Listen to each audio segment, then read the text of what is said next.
Chapter 1. You don't know about me without you have read a book by the name of The Adventures of Tom Sawyer, but that ain't no matter. That book was made by Mr. Mark Twain, and he told the truth, mainly. There was things which he stretched, but mainly he told the truth. That is nothing. I never seen anybody but lied one time or another without it was Aunt Polly, or the widow, or maybe Mary. Aunt Polly, Tom's Aunt Polly, she is, and Mary and the widow Douglas is all told about in that book, which is mostly a true book, with some stretchers as I said before. Now the way that the book winds up is this. Tom and me found the money that the robbers hid in the cave and it made us rich. We got $6,000 apiece, all gold. It was an awful sight of money when it was piled up. Well, Judge Thatcher he took it and put it out at interest, and it fetched us $1 a day apiece all the year round, more than a body could tell what to do with.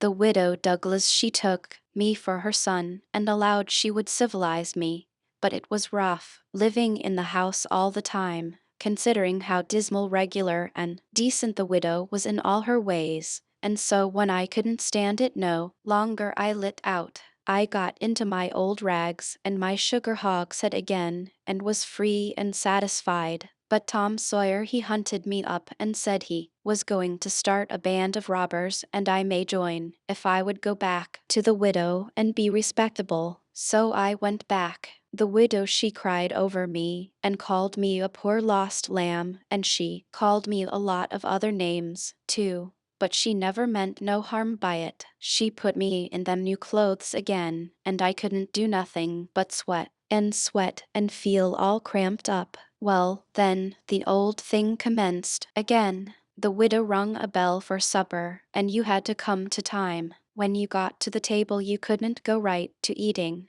but you had to wait for the widow to tuck down her head and grumble a little over the victuals, though there weren't really anything the matter with them. That is nothing, only everything was cooked by itself. In a barrel of odds and ends it is different. Things get mixed up, and the juice kind of swaps around, and the things go better. After supper she got out her book and learned me about Moses and the Bullershers, and I was in a sweat to find out all about him. But soon she let it out that Moses had been dead a considerable long time, so then I didn't care no more about him, because I don't take no stock in dead people. Pretty soon I wanted to smoke, and asked the widow to let me, but she wouldn't. She said it was a mean practice, and wasn't clean, and I must try to not do it any more. That is just the way with some people. They get down on a thing when they don't know nothing about it.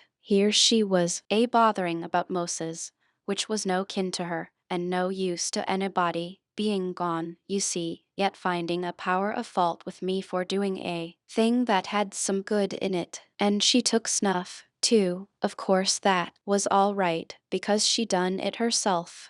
Her sister, Miss Watson, a tolerable slim old maid with goggles on, had just come to live with her, and took a set at me now with a spelling book. She worked me middling hard for about an hour, and then the widow made her ease up. I couldn't stood it much longer. Then for an hour it was deadly dull, and I was fidgety. Miss Watson would say, "Don't put your feet up there, Huckleberry, and don't scrunch up like that, Huckleberry, set up straight," and pretty soon she would say, "Don't gap and stretch like that, Huckleberry, why don't you try to behave?" Then she told me all about the bad place, and I said I wished I was there. She got mad then, but I didn't mean no harm. All I wanted was to go somewheres. All I wanted was a change. I warn't particular. She said it was wicked to say what I said she wouldn't say it for the whole world. She was going to live so as to go to the good place. Well, I couldn't see no advantage in going where she was going, so I made up my mind I wouldn't try for it. But I never said so, because it would only make trouble and wouldn't do no good. Now she had got a start, and she went on and told me all about the good place. She said all a body would have to do there was to go around all day long with a harp and sing forever and ever. So I didn't think much of it, but I never said so. I asked her if she reckoned Tom Sawyer would go there, and she said not by a considerable sight. I was glad about that, because I wanted him and me to be together. Miss Watson, she kept pecking at me, and it got tiresome and lonesome. By and by they fetched the niggers in and had prayers, and then everybody was off to bed.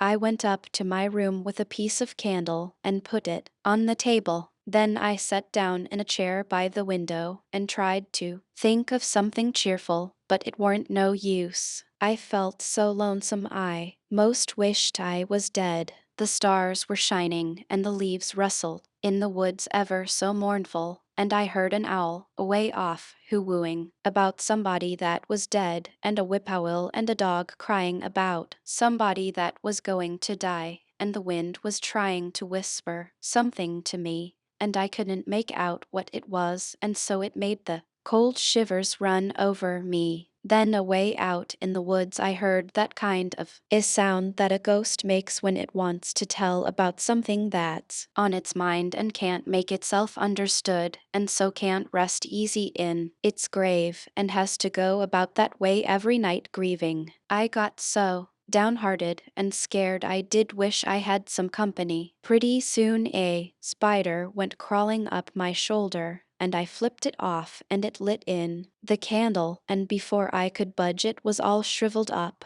I didn't need anybody to tell me that that was an awful bad sign and would fetch me some bad luck, so I was scared and most shook the clothes off of me. I got up and turned around in my tracks 3 times and crossed my breast every time, and then I tied up a little lock of my hair with a thread to keep witches away. But I hadn't no confidence. You do that when you've lost a horseshoe that you found, instead of nailing it up over the door. But I hadn't ever heard anybody say it was any way to keep off bad luck when you'd killed a spider. I sat down again, shaking all over, and got out my pipe for a smoke, for the house was all as still as death now, and so the widow wouldn't know. Well, after a long time I heard the clock away off in the town go boom, boom, boom, 12 licks, and all still again, stiller than ever. Pretty soon I heard a twig snap down in the dark amongst the trees. Something was a-stirring.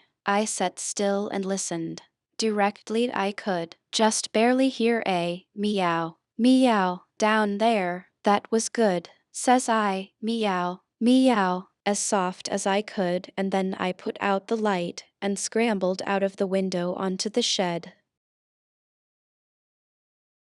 Chapter 2. We went tiptoeing along a path amongst the trees back towards the end of the widow's garden, stooping down so as the branches wouldn't scrape our heads. When we was passing by the kitchen I fell over a root and made a noise. We crouched down and laid still. Miss Watson's big nigger, named Jim, was setting in the kitchen door. We could see him pretty clear because there was a light behind him. He got up and stretched his neck out about a minute, listening. Then he says, "Who da?" He listened some more, then he come tiptoeing down and stood right between us. We could a touched him, nearly. Well, likely it was minutes and minutes that there warn't a sound, and we all there so close together. There was a place on my ankle that got to itching, but I dasn't scratch it, and then my ear begun to itch, and next my back, right between my shoulders. Seemed like I'd die if I couldn't scratch.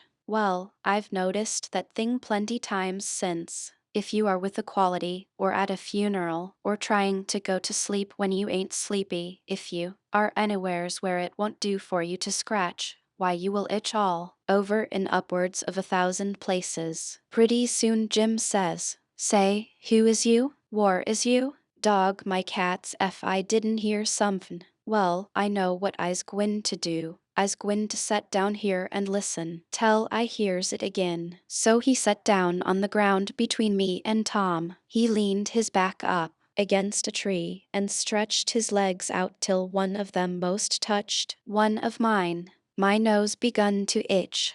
It itched till the tears come into my eyes, but I dasn't scratch. Then it begun to itch on the inside. Next I got to itching underneath. I didn't know how I was going to set still. This miserableness went on as much as 6 or 7 minutes, but it seemed a sight longer than that. I was itching in 11 different places now. I reckoned I couldn't stand it more'n a minute longer, but I set my tess hard and got ready to try. Just then Jim begun to breathe heavy. Next he begun to snore, and then I was pretty soon comfortable again. Tom he made a sign to me, kind of a little noise with his mouth, and we went creeping away on our hands and knees. When we was 10 foot off, Tom whispered to me and wanted to tie Jim to the tree for fun. But I said, no, he may wake and make a disturbance, and then they'd find out I warn't in. Then Tom said he hadn't got candles enough, and he would slip in the kitchen and get some more. I didn't want him to try. I said Jim may wake up and come, but Tom wanted to risk it.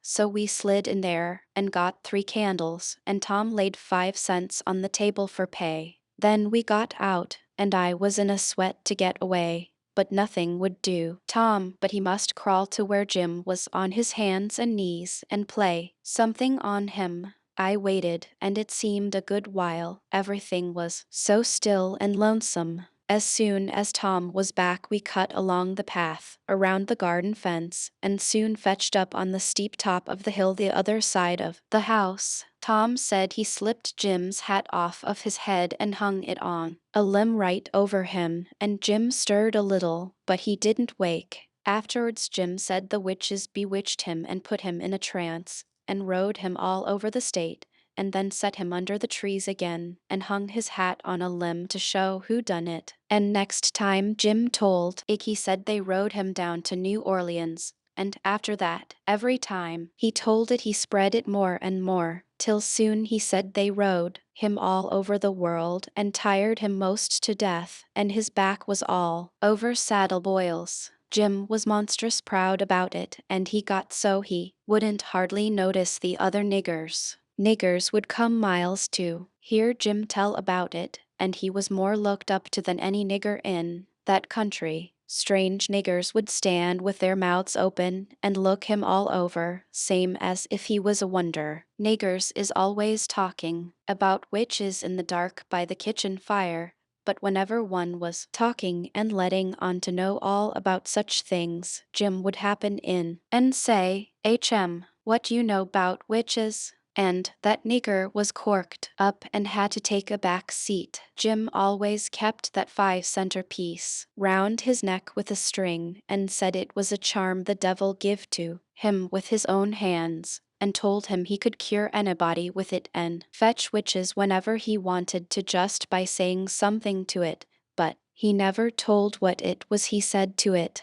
Niggers would come from all around there and give Jim anything they had, just for a sight of that 5-center piece, but they wouldn't touch it, because the devil had his hands on it. Jim was most ruined for a servant, because he got stuck up on account of having seen the devil and been rode by witches. Well, when Tom and me got to the edge of the hilltop, we looked away down into the village and could see 3 or 4 lights twinkling, where there was sick folks, maybe, and the stars over us was sparkling ever so fine, and down by the village was a river, a whole mile broad, and awful still and grand. We went down the hill and found Joe Harper and Ben Rogers and 2 or 3 more of the boys hid in the old tan yard. So we unhitched a skiff and pulled down the river 2.5 miles to the big scar on the hillside and went ashore. We went to a clump of bushes, and Tom made everybody swear to keep the secret, and then showed them a hole in the hill right in the thickest part of the bushes.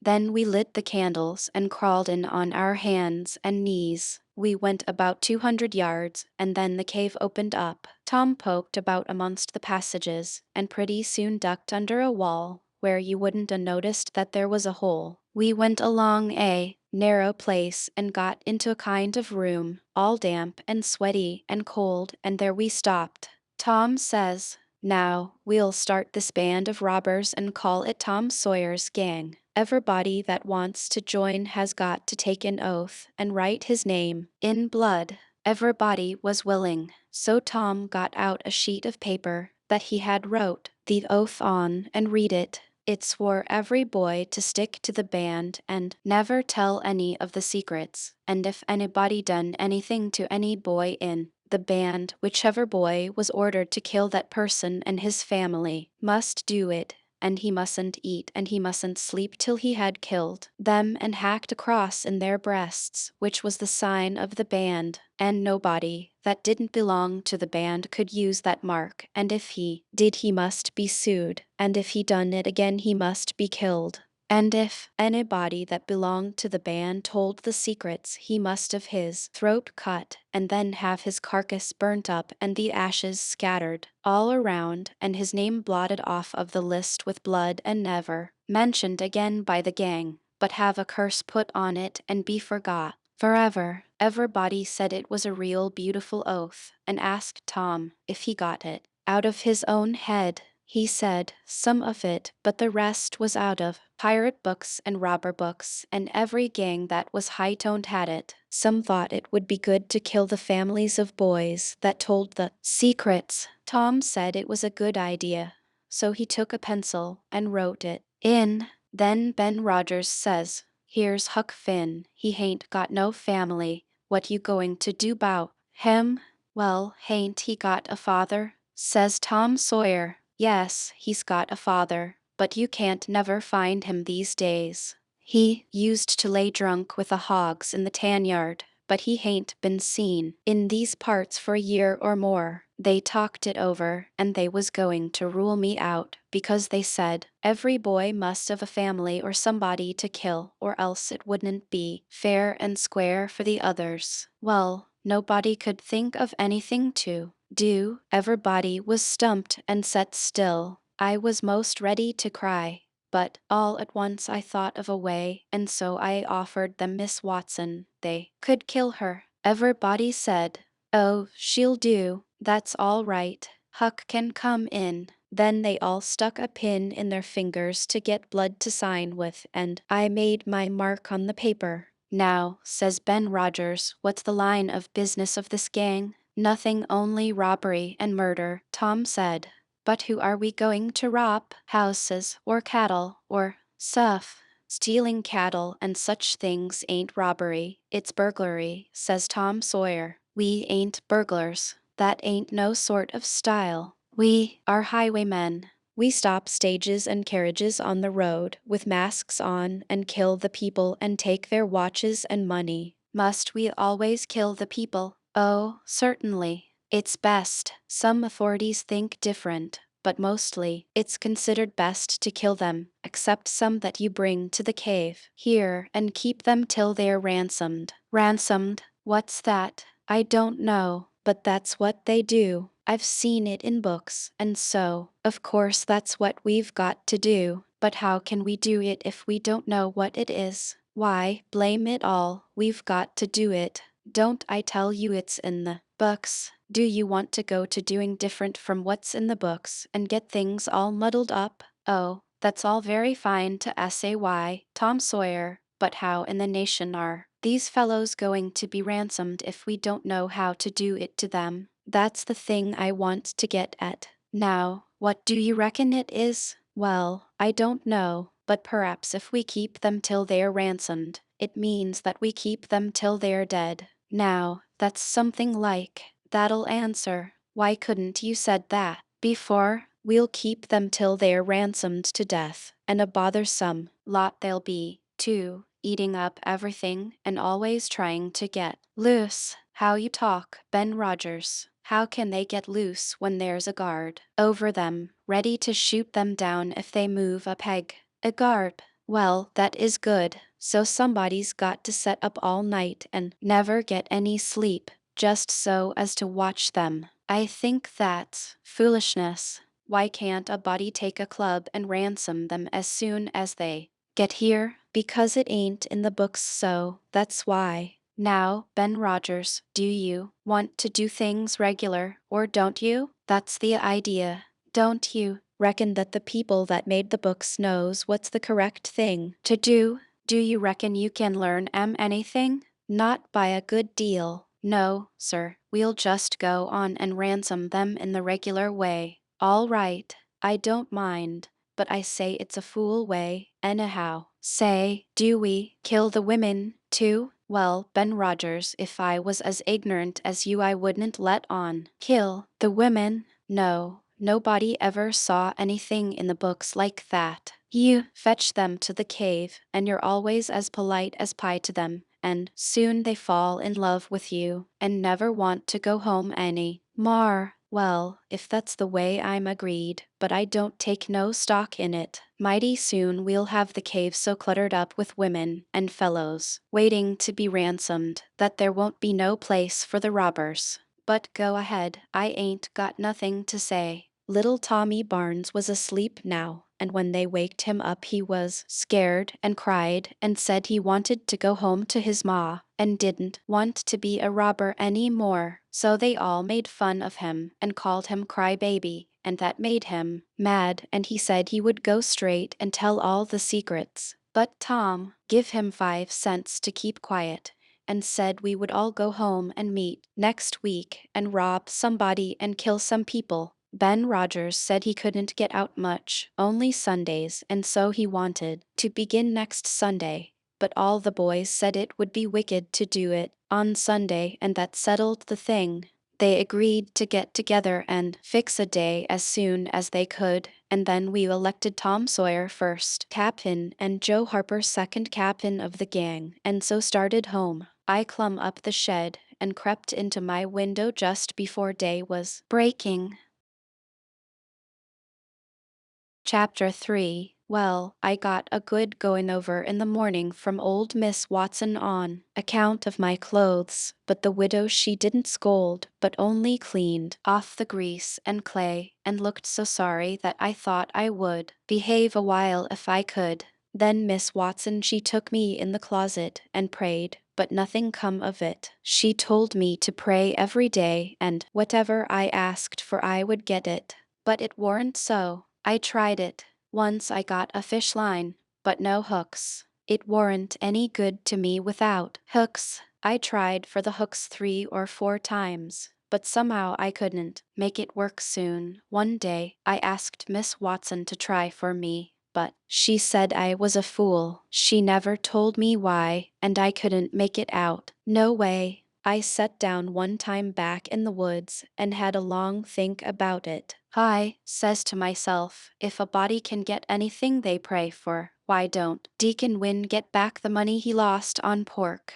Why can't the widow get back her silver snuff box that was stole? Why can't Miss Watson fat up? No, says I to myself, there ain't nothing in it. I went and told the widow about it, and she said the thing a body could get by praying for it was spiritual gifts. This was too many for me, but she told me what she meant. I must help other people and do everything I could for other people and look out for them all the time and never think about myself. This was including Miss Watson, as I took it. I went out in the woods and turned it over in my mind a long time, but I couldn't see no advantage about it except for the other people, so at last I reckoned I wouldn't worry about it any more, but just let it go. Sometimes the widow would take me one side and talk about Providence in a way to make a body's mouth water. But maybe next day Miss Watson would take hold and knock it all down again. I judged I could see that there was 2 providences, and a poor chap would stand considerable show with the widow's providence, but if Miss Watson's got him there warn't no help for him any more. I thought it all out, and reckoned I would belong to the widow's if he wanted me, though I couldn't make out how he was going to be any better off than what he was before, seeing I was so ignorant and so kind of low down and ornery. Hap he hadn't been seen for more than a year, and that was comfortable for me. I didn't want to see him no more. He used to always whale me when he was sober and could get his hands on me, though I used to take to the woods most of the time when he was around. Well, about this time he was found in the river drowned about 12 mile above town, so people said they judged it was him. Anyway, said this drowned man was just his size and was ragged and had uncommon long hair, which was all like pap, but they couldn't make nothing out of the face because it had been in the water so long it warn't much like a face at all. They said he was floating on his back in the water. They took him and buried him on the bank, but I warn't comfortable long because I happened to think of something.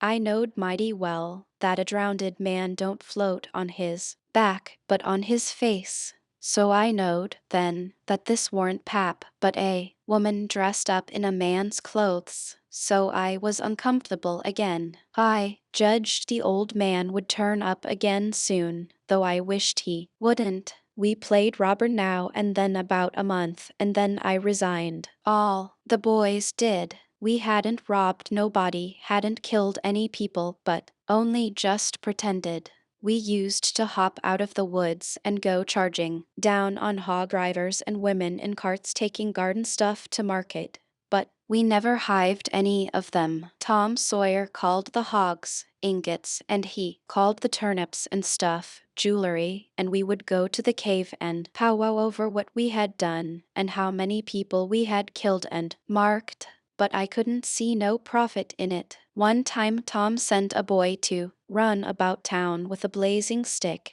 which he called a slogan, which was the sign for the gang to get together. And then he said he had got secret news by his spies that next day a whole parcel of Spanish merchants and rich Arabs was going to camp in Cave Hollow with 200 elephants and 600 camels and over 1,000 Sumter mules, all loaded down with diamonds, and they didn't have only a guard of 400 soldiers, and so we would lay in ambuscade, as he called it, and kill the lot and scoop the things. He said we must slick up our swords and guns and get ready. He never could go after evening a turnip cart, but he must have the swords and guns all scoured up for it, though they was only lath and broomsticks, and you may scour at them till you rotted, and then they weren't worth a mouthful of ashes more than what they was before. I didn't believe we could lick such a crowd of Spaniards and Arabs, but I wanted to see the camels and elephants, so I was on hand next day, Saturday, in the ambuscade, and when we got the word we rushed out of the woods and down the hill. But there weren't no Spaniards and Arabs, and there weren't no camels nor no elephants. It weren't anything but a Sunday school picnic, and only a primer glass at that. We busted it up and chased the children up the hollow, but we never got anything but some doughnuts and jam, though Ben Rogers got a rag doll and Joe Harper got a hymn book and a tract, and then the teacher charged in and made us drop everything and cut. I didn't see no diamonds, and I told Tom Sawyer so. He said there was loads of them there anyway, and he said there was Arabs there, too, and elephants and things. I said, why couldn't we see them, then? He said if I weren't so ignorant, but had read a book called Don Quixote, I would know without asking. He said it was all done by enchantment. He said there was hundreds of soldiers there, and elephants and treasure, and so on. But we had enemies which he called magicians, and they had turned the whole thing into an infant Sunday school, just out of spite. I said, all right. Then the thing for us to do was to go for the magicians. Tom Sawyer said I was a numbskull. Why, said he, a magician could call up a lot of jennies, and they would hash you up like nothing before you could say Jack Robinson. They are as tall as a tree and as big around as a church. Well, I says, I s'pose we got some jennies to help us, can't we lick the other crowd then? How you going to get them? I don't know. How do they get them? Why, they rub an old tin lamp or an iron ring, and then the jennies come tearing in, with the thunder and lightning a-ripping around and the smoke a-rolling, and everything they're told to do they up and do it. They Don't think nothing of pulling a shot tower up by the roots and belting a Sunday school superintendent over the head with it, or any other man who makes them tear around so. Why, whoever rubs the lamp or the ring, they belong to whoever rubs the lamp or the ring, and they've got to do whatever he says. If he tells them to build a palace 40 miles long out of diamonds and fill it full of chewing gum, or whatever you want, and fetch an emperor's daughter from China for you to marry, they've got to do it, and they've got to do it before sunup next morning, too. And more, they've got to waltz that palace around over the country wherever you want it, you understand. Well, says I think they are a pack of flatheads for not keeping the palace themselves, stead of fooling them away like that. And what's more, if I was one of them, I would see a man in Jericho before I would drop my business and come to him for the rubbing of an old tin lamp. How you talk, Huck Finn. Why, you'd have to come when he rubbed it, whether you wanted to or not. What? And I as high as a tree and as big as a church. All right, then, I would come, but I lay I'd make that man climb the highest tree there was in the country. Shucks, it ain't no use to talk to you, Huck Finn. You don't seem to know anything, somehow. Perfect Saphid.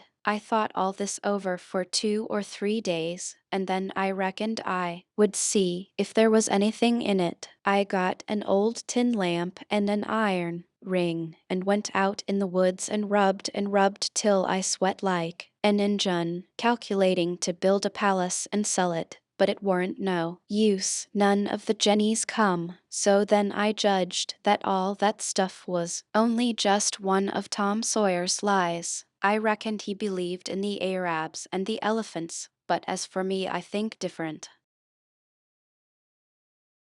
Chapter 4. Well, 3 or 4 months run along, and it was well into the winter. Now, I had been to school most all the time, and could spell and read and write just a little, and could say the multiplication table up to 6 times 7 is 35, and I don't reckon I could ever get any further than that if I was to live forever. I don't take no stock in mathematics anyway. At first I hated the school, but soon I got so I could stand it. Whenever I got uncommon tired, I played hooky, and the hiding I got next day done me good and cheered me up. So the longer I went to school, the easier it got to be. I was getting sort of used to the widow's ways, too, and they weren't so raspy on me. Living in a house and sleeping in a bed pulled on me pretty tight mostly, but before the cold weather I used to slide out and sleep in the woods sometimes, and so that was a rest to me. I liked the old ways best, but I was getting so I liked the new ones, too, a little bit. The widow said I was coming along slow but sure, and doing very satisfactory. She said she warn't ashamed of me. One morning I happened to turn over the salt cellar at breakfast. I reached for some of it as quick as I could to throw over my left shoulder and keep off the bad luck, but Miss Watson was in ahead of me and crossed me off. She says, "Take your hands away, Huckleberry. What a mess you are always making." The widow put in a good word for me, but that warn't going to keep off the bad luck. I knowed that well enough. I started out after breakfast, feeling worried and shaky, and wondering where it was going to fall on me, and what it was going to be. There is ways to keep off some kinds of bad luck, but this wasn't one of them so I never tried to do anything, but just poked along low-spirited and on the watch out. I went down to the front garden and clumb over the stile where you go through the high board fence. There was an inch of new snow on the ground, and I seen somebody's tracks. They had come up from the quarry and stood around the stile a while, and then went on around the garden fence.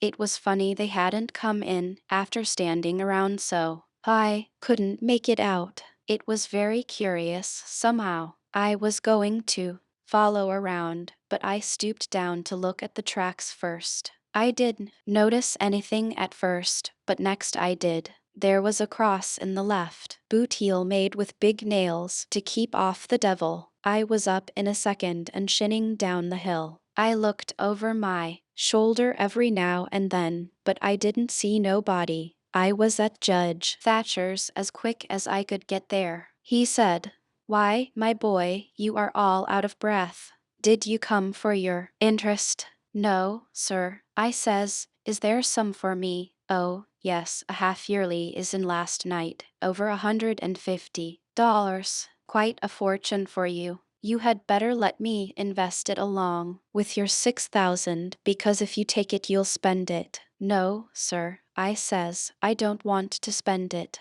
I don't want it at all, nor the 6,000 nother. I want you to take it. I want to give it to you, the 6,000 and all." He looked surprised. He couldn't seem to make it out. He says, "Why, what can you mean, my boy?" I says, "Don't you ask me no questions about it, please. You'll take it, won't you?" He says, "Well, I'm puzzled. Is something the matter?" "Please take it," says I, "and don't ask me nothing. Then I won't have to tell no lies." He studied a while, and then he says, "Oh ho oh, I think I see. You want to sell all your property to me, not give it. That's the correct idea." Then he wrote something on a paper and read it over and says, "There, you see it says for a consideration. That means I have bought it of you and paid you for it. Here's $1 for you. Now you sign it."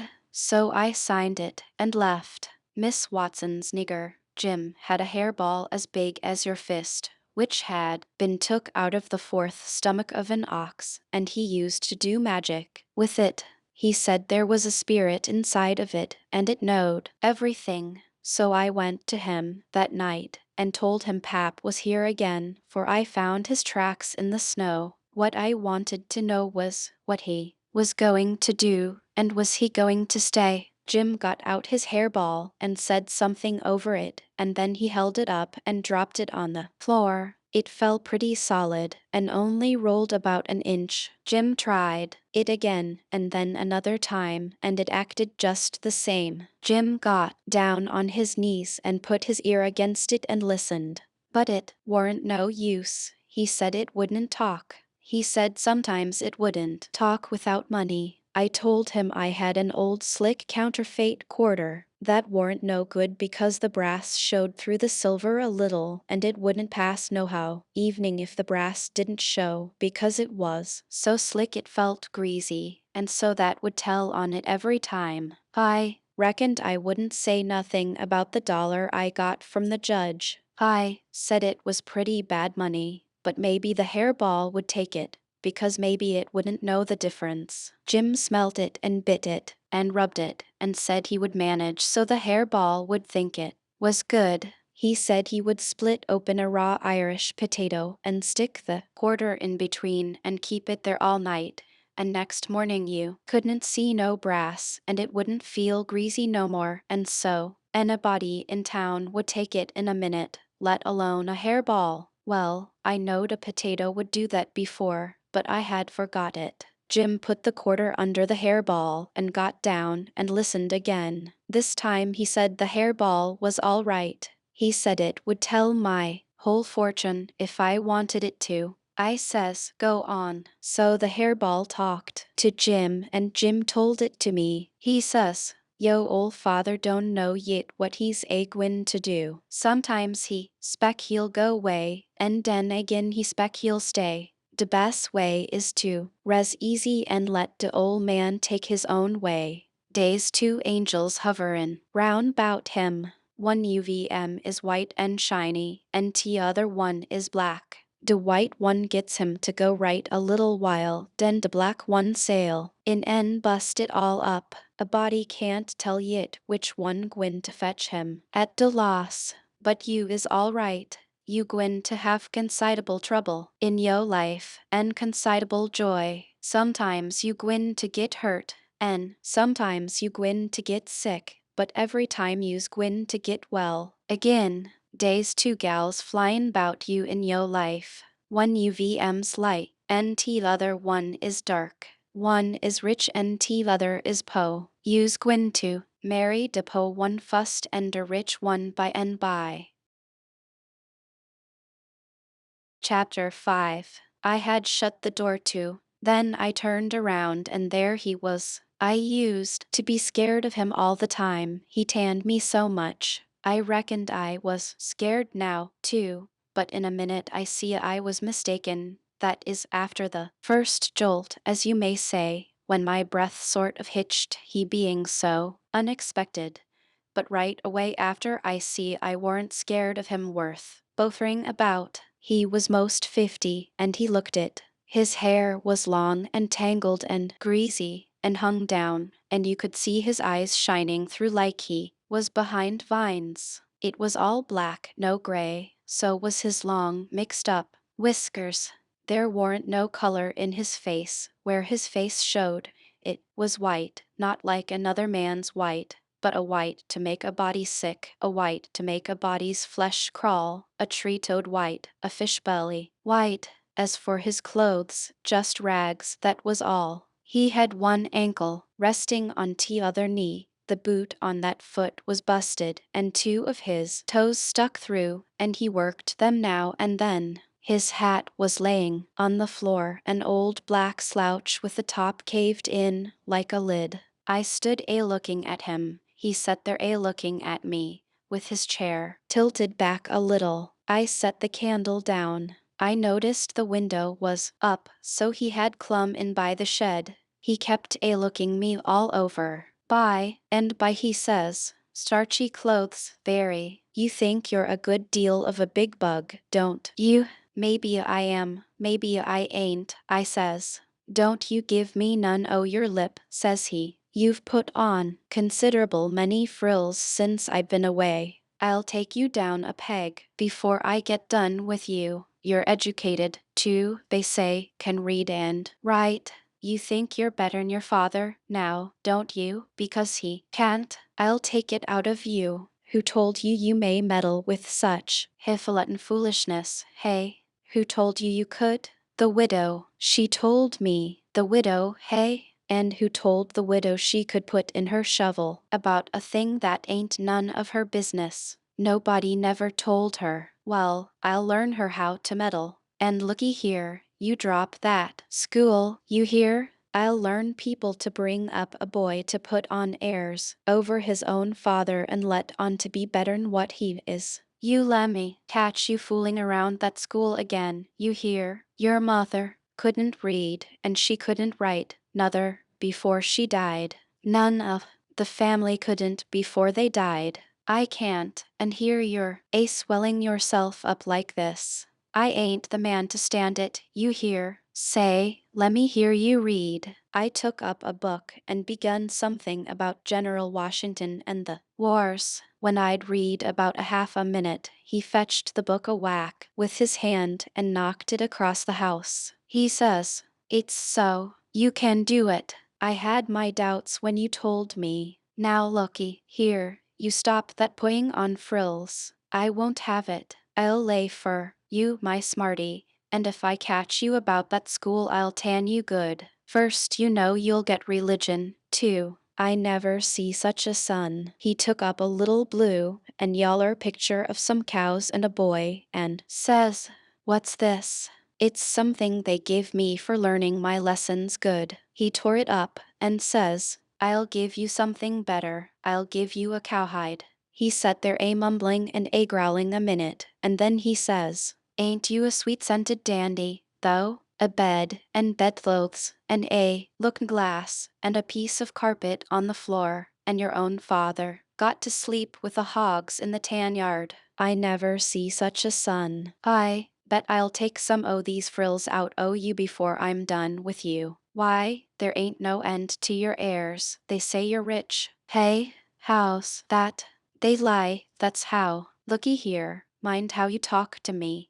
I'm a-standing about all I can stand now, so don't gimme no sass. I've been in town 2 days, and I hain't heard nothing but about you bane rich. I heard about it away down the river, too. That's why I come. You get me that money to tomorrow. I want it. I hain't got no money. It's a lie. Judge Thatcher's got it. You get it. I want it. I hain't got no money. I tell you. You ask Judge Thatcher, he'll tell you the same. All right, I'll ask him, and I'll make him pungle, too, or I'll know the reason why. Say, how much you got in your pocket? I want it. I hain't got only $1, and I want that too. It don't make no difference what you want it for, you just shell it out. He took it and bit it to see if it was good, and then he said he was going downtown to get some whiskey, said he hadn't had a drink all day. When he had got out on the shed he put his head in again, and cussed me for putting on frills and trying to be better than him, and when I reckoned he was gone he come back and put his head in again, and told me to mind about that school because he was going to lay for me and lick me if I didn't drop that.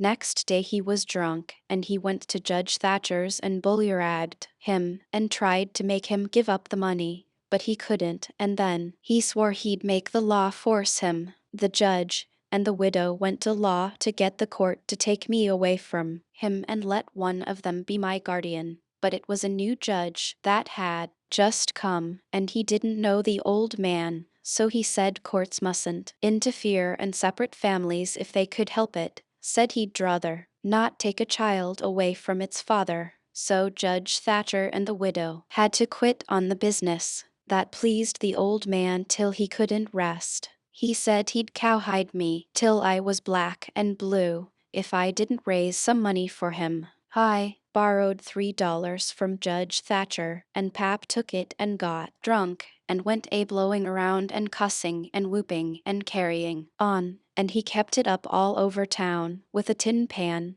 till most midnight. Then they jailed him, and next day they had him before court and jailed him again for a week. But he said he was satisfied, said he was boss of his son, and he'd make it warm for him. When he got out the new judge said he was a-going to make a man of him. So he took him to his own house, and dressed him up clean and nice, and had him to breakfast and dinner and supper with the family, and was just old pie to him, so to speak, and after supper he talked to him about temperance and such things till the old man cried and said he'd been a fool and fooled away his life, but now he was a-going to turn over a new leaf and be a man nobody wouldn't be ashamed of, and he hoped the judge would help him and not look down on him. The judge said he could hug him for them words, so he cried, and his wife she cried again. Pap said he'd been a man that had always been misunderstood before, and the judge said he believed it. The old man said that what a man wanted that was down was sympathy, and the judge said it was so. So they cried again, and when it was bedtime the old man rose up and held out his hand and says, "Look at it, gentlemen and ladies all, take a hold of it, shake it. There's a hand that was the hand of a hog, but it ain't so no more. It's the hand of a man that's started in on a new life, and'll die before he'll go back. You mark them words, don't forget I said them. It's a clean hand now, shake it, don't be afeard." So they shook it, one after the other, all around, and cried. The judge's wife she kissed it. Then the old man he signed a pledge, made his mark. The judge said it was the holiest time on record, or something like that. Then they tucked the old man into a beautiful room, which was the spare room, and in the night sometime he got powerful thirsty and clumb out onto the porch roof and slid down a stanchion and traded his new coat for a jug of 40 rod and clumb back again and had a good old time, and towards daylight he crawled out again, drunk as a fiddler, and rolled off the porch and broke his left arm in 2 places, and was most froze to death when somebody found him after sunup. And when they come to look at that spare room they had to take soundings before they could navigate it. The judge he felt kind of sore. Chapter 6. Well, pretty soon the old man was up and around again, and then he went for Judge Thatcher in the courts to make him give up that money, and he went for me, too, for not stopping school. He catched me a couple of times and thrashed me, but I went to school just the same and dodged him, or outrun him most of the time. I didn't want to go to school much before, but I reckoned I'd go now to spite Pap. That law trial was a slow business, appeared like they weren't ever going to get started on it, so every now and then I'd borrow $2 or $3 off of the judge for him to keep from getting a cowhiding. Every time he got money, he got drunk, and every time he got drunk he raised Cain around town, and every time he raised Cain he got jailed. He was just suited. This kind of thing was right in his line. He got to hanging around the widows too much, and so she told him at last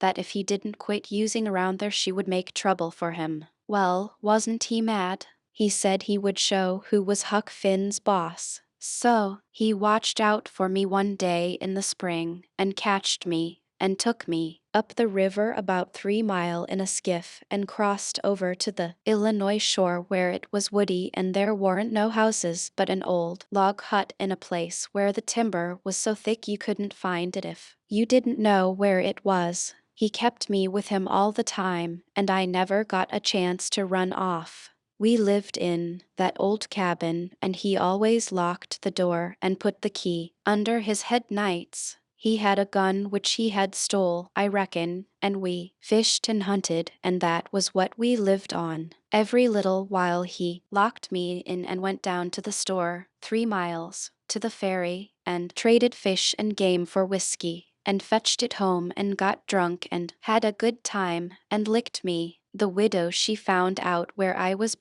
and she sent a man over to try to get hold of me, but Pap drove him off with the gun, and it warn't long after that till I was used to being where I was and liked it all but the cowhide part. It was kind of lazy and jolly, laying off comfortable all day, smoking and fishing, and no books nor study. 2 months or more run along, and my clothes got to be all rags and dirt, and I didn't see how I'd ever got to like it so well at the widow's, where you had to wash and eat on a plate and comb up and go to bed and get up regular and be forever bothering over a book and have old Miss Watson pecking at you all the time. I didn't want to go back no more. I had stopped cussing because the widow didn't like it, but now I took to it again because Pap hadn't no objections. It was pretty good times up in the woods there, take it all around.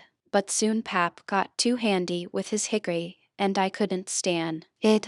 I was all over welts. He got to going away so much, too, and locking me in. Once he locked me in and was gone 3 days. It was dreadful, lonesome. I judged he had got drowned, and I wasn't ever going to get out any more. I was scared. I made up my mind I would fix up some way to leave there. I had tried to get out of that cabin many a time, but I couldn't find no way. There warn't a window to it big enough for a dog to get through. I couldn't get up the chimbley. It was too narrow. The door was thick, solid oak slabs. Pap was pretty careful not to leave a knife or anything in the cabin when he was away. I reckon I had hunted the place over as much as 100 times. Well, I was most all the time at it, because it was about the only way to put in the time. But this time I found something at last. I found an old rusty wood saw without any handle. It was laid in between a rafter and the clapboards of the roof.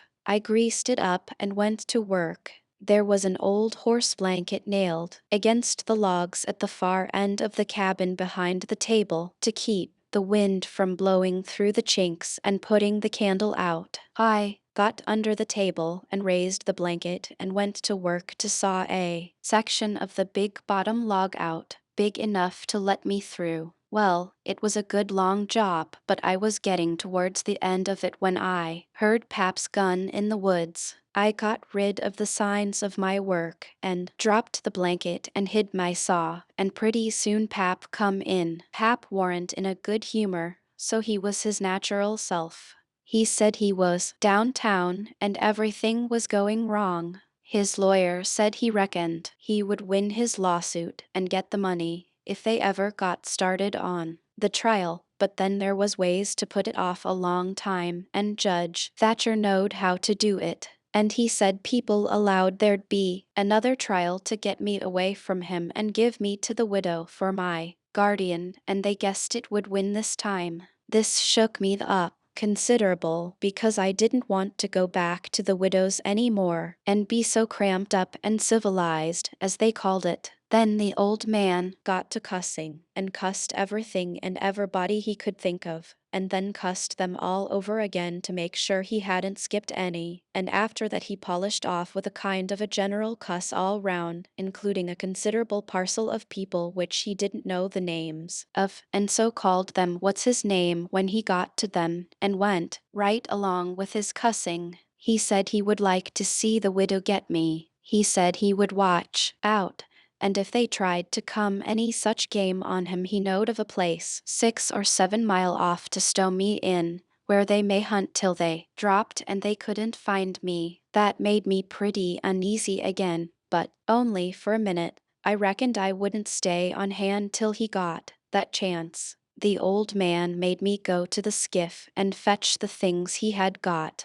There was a 50-pound sack of cornmeal, and a side of bacon, ammunition, and a 4-gallon jug of whiskey, and an old book and 2 newspapers for wadding, besides some tow. I toted up a load and went back and sat down on the bow of the skiff to rest. I thought it all over, and I reckoned I would walk off with the gun and some lines and take to the woods when I run away. I guessed I wouldn't stay in one place, but just tramp right across the country, mostly night times, and hunt and fish to keep alive, and so get so far away that the old man nor the widow couldn't ever find me any more. I judged I would saw out and leave that night if Pap got drunk enough, and I reckoned he would. I got so full of it I didn't notice how long I was staying till the old man hollered and asked me whether I was asleep or drownded. I got the things all up to the cabin, and then it was about dark. While I was cooking supper, the old man took a swig or two and got sort of warmed up and went to ripping again. He had been drunk over in town and laid in the gutter all night, and he was a sight to look at. A body would have thought he was Adam. He was just all mud. Whenever his liquor begun to work, he most always went for the government. This time he says, "Call this a government? Why, just look at it and see what it's like. Here's the law standing ready to take a man's son away from him, a man's own son, which he has had all the trouble and all the anxiety and all the expense of raising. Yes, just as that man has got that son raised at last and ready to go to work and begin to do suthin' for him and give him a rest, the law up and goes for him, and they call that government. That ain't all, nuther. The law backs that old Judge Thatcher up and helps him to keep me out o' my property. Here's what the law does. The law takes a man worth $6,000 and up'ards and jams him into an old trap of a cabin like this and lets him go round in clothes that ain't fittin' for a hog. They call that government. A man can't get his rights in a government like this. Sometimes I've a mighty notion to just leave the country for good and all. Yes, and I told so. I told old Thatcher so to his face. Lots of heard me, and can tell what I said. Says I, for 2 cents I'd leave the blamed country and never come near it again. Them's the very words. I says, look at my hat, if you call it a hat, but the lid raises up and the rest of it goes down till it's below my chin, and then it ain't rightly a hat at all, but more like my head was shoved up through a jint o' stovepipe. Look at it, says I, such a hat for me to wear, one of the wealthiest men in this town if I could get my rights. Oh, yes, this is a wonderful government, wonderful. Why, looky here. There was a free nigger there from Ohio, a mulatter, most as white as a white man. He had the whitest shirt on you ever see, too, and the shiniest hat. and there ain't a man in that town that's got as fine clothes as what he had, and he had a gold watch and chain, and a silver-headed cane, the awfulest old gray-headed nabob in the state. And what do you think? They said he was a professor in a college, and could talk all kinds of languages and knowed everything. And that ain't the worst. They said he could vote when he was at home. Well, that let me out. Thinks I, what is the country a coming to? It was 'lection day, and I was just about to go and vote myself if I warn't too drunk to get there. But when they told me there was a state in this country where they'd let that nigger vote, I drawed out. I says I'll never vote again. Them's the very words I said.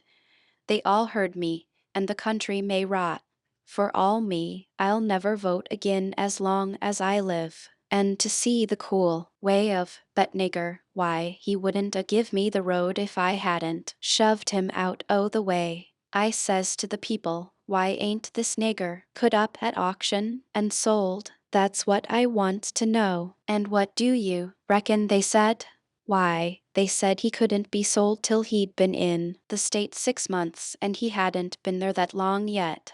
There, now, that's a specimen. They call that a government that can't sell a free nigger till he's been in the state 6 months. Here's a government that calls itself a government and lets on to be a government and thinks it is a government, and yet's got to set stock still for 6 whole months before it can take a hold of a prowling, thieving, infernal, white-shirted free nigger. And Pap was a-going on so he never noticed where his old limber legs was taking him to. So he went head over heels over the tub of salt pork and barked both shins, and the rest of his speech was all the hottest kind of language, mostly hove at the nigger and the government, though he give the tub some, too, all along, here and there. He hopped around the cabin, considerable, first on one leg and then on the other, holding first one shin and then the other one, and at last he let out with his left foot, all of a sudden, and fetched the tub a rattling kick. But it warn't good judgment, because that was the boot that had a couple of his toes leaking out of the front end of it.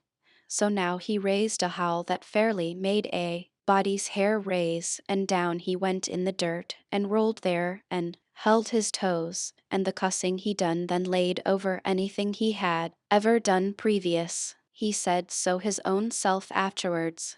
He had heard old Soberry Haggin in his best days, and he said it laid over him, too.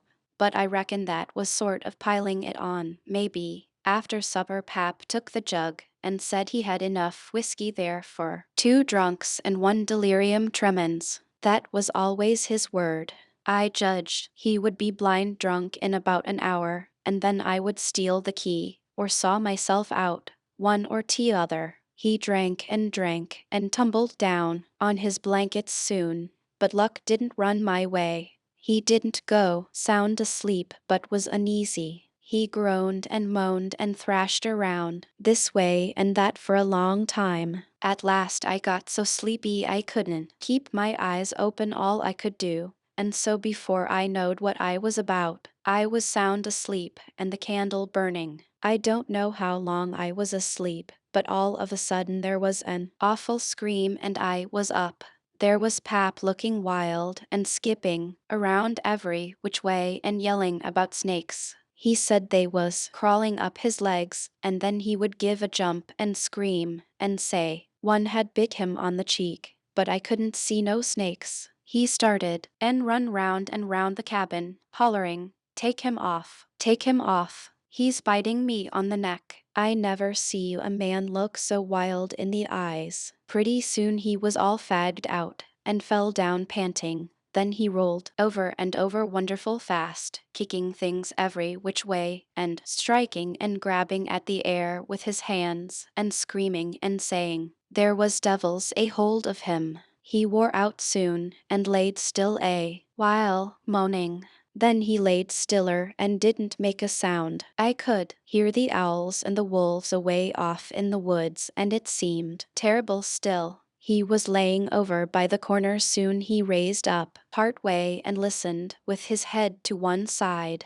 He says, very low, tramp, tramp, tramp, that's the dead, tramp, tramp, tramp, they're coming after me, but I won't go. Oh, they're here. Don't touch me, don't. Hands off, they're cold, let go. Oh, let a poor devil alone. Then he went down on all fours and crawled off, begging them to let him alone, and he rolled himself up in his blanket and wallowed in under the old pine table, still a-begging, and then he went to crying. I could hear him through the blanket. Soon he rolled out and jumped up on his feet looking wild, and he see me and went for me. He chased me round and round the place with a clasp knife, calling me the angel of death, and saying he would kill me, and then I couldn't come for him no more. I begged and told him I was only Huck, but he laughed such a screechy laugh, and roared and cussed, and kept on chasing me up. Once when I turned short and dodged under his arm, he made a grab and got me by the jacket between my shoulders, and I thought I was gone, but I slid out of the jacket quick as lightning and saved myself.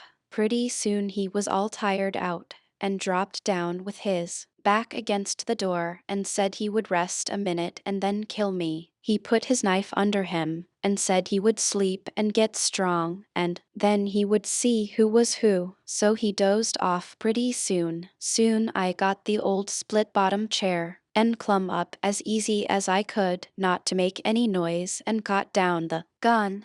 I slipped the ramrod down it to make sure it was loaded. Then I laid it across the turnip barrel, pointing towards Pap, and sat down behind it to wait for him to stir. Chapter 7. Get up, what you bout? I opened my eyes and looked around, trying to make out where I was. It was after sunup, and I had been sound asleep. Pap was standing over me, looking sour and sick, too. He says, "What you doin' with this gun?" I judged he didn't know nothing about what he had been doing, so I says, "Somebody tried to get in, so I was laying for him." "Why didn't you roust me out?" "Well, I tried to, but I couldn't budge you." "Well, all right. Don't stand there palavering all day, but out with you, and see if there's a fish on the lines for breakfast. I'll be along in a minute." He unlocked the door, and I cleared out up the river bank. I noticed some pieces of limbs and such things floating down, and a sprinkling of bark, so I knowed the river had begun to rise. I reckoned I would have great times now if I was over at the town. The June rise used to be always luck for me, because as soon as that rise begins, here comes cordwood floating down and pieces of log rafts, sometimes a dozen logs together.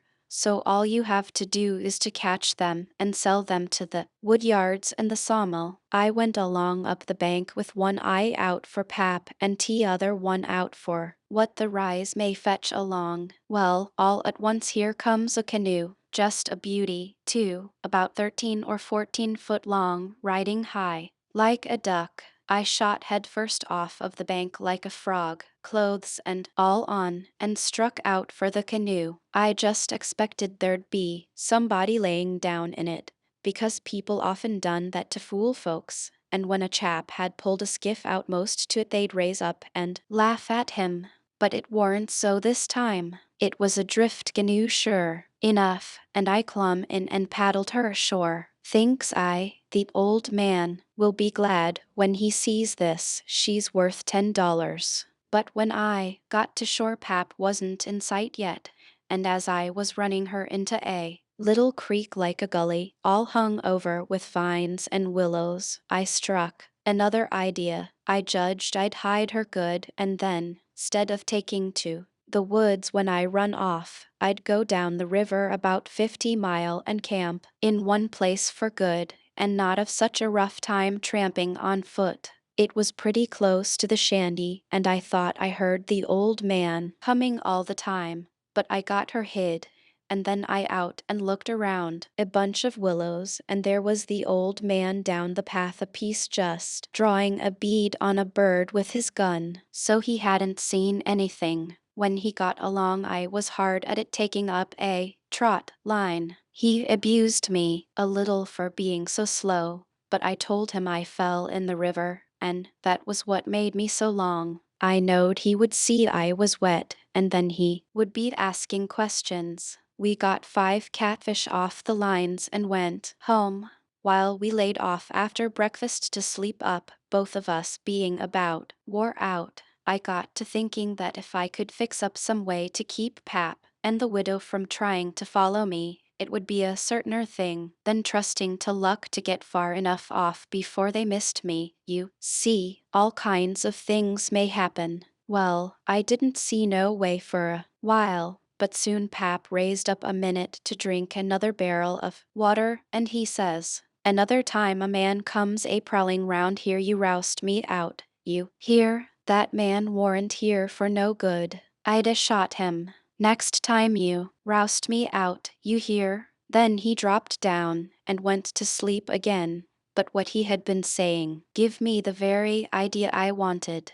I says to myself, I can fix it now so nobody won't think of following me. About 12 o'clock we turned out and went along up the bank. The river was coming up pretty fast, and lots of driftwood going by on the rise. Soon along comes part of a log raft, 9 logs fast together. We went out with the skiff and towed it ashore. Then we had dinner. Anybody but Pap would a waited and seen the day through, so as to catch more stuff, but that warn't Pap's style. 9 logs was enough for one time. He must shove right over to town and sell. So he locked me in and took the skiff and started off towing the raft about 3:30. I judged he wouldn't come back that night. I waited till I reckoned he had got a good start. Then I out with my saw and went to work on that log again. Before he was t'other side of the river I was out of the hole. Him and his raft was just a speck on the water away off over there. I took the sack of cornmeal and took it to where the canoe was hid and shoved the vines and branches apart and put it in. Then I done the same with the side of bacon, then the whiskey jug. I took all the coffee and sugar there was and all the ammunition. I took the wadding. I took the bucket and gourd. I took a dipper and a tin cup and my old saw and 2 blankets and the skillet and the coffee pot. I took fish lines and matches and other things, everything that was worth a cent. I cleaned out the place. I wanted an axe, but there wasn't any, only the one out at the woodbell, and I knowed why I was going to leave that. I fetched out the gun, and now I was done. I had wore the ground a good deal crawling out of the hole and dragging out so many things, so I fixed that as good as I could from the outside by scattering dust on the place, which covered up the smoothness and the sawdust. Then I fixed the piece of log back into its place and put 2 rocks under it and one against it to hold it there, for it was bent up at that place and didn't quite touch ground. If you stood 4 or 5 foot away and didn't know it was sawed, you wouldn't never notice it.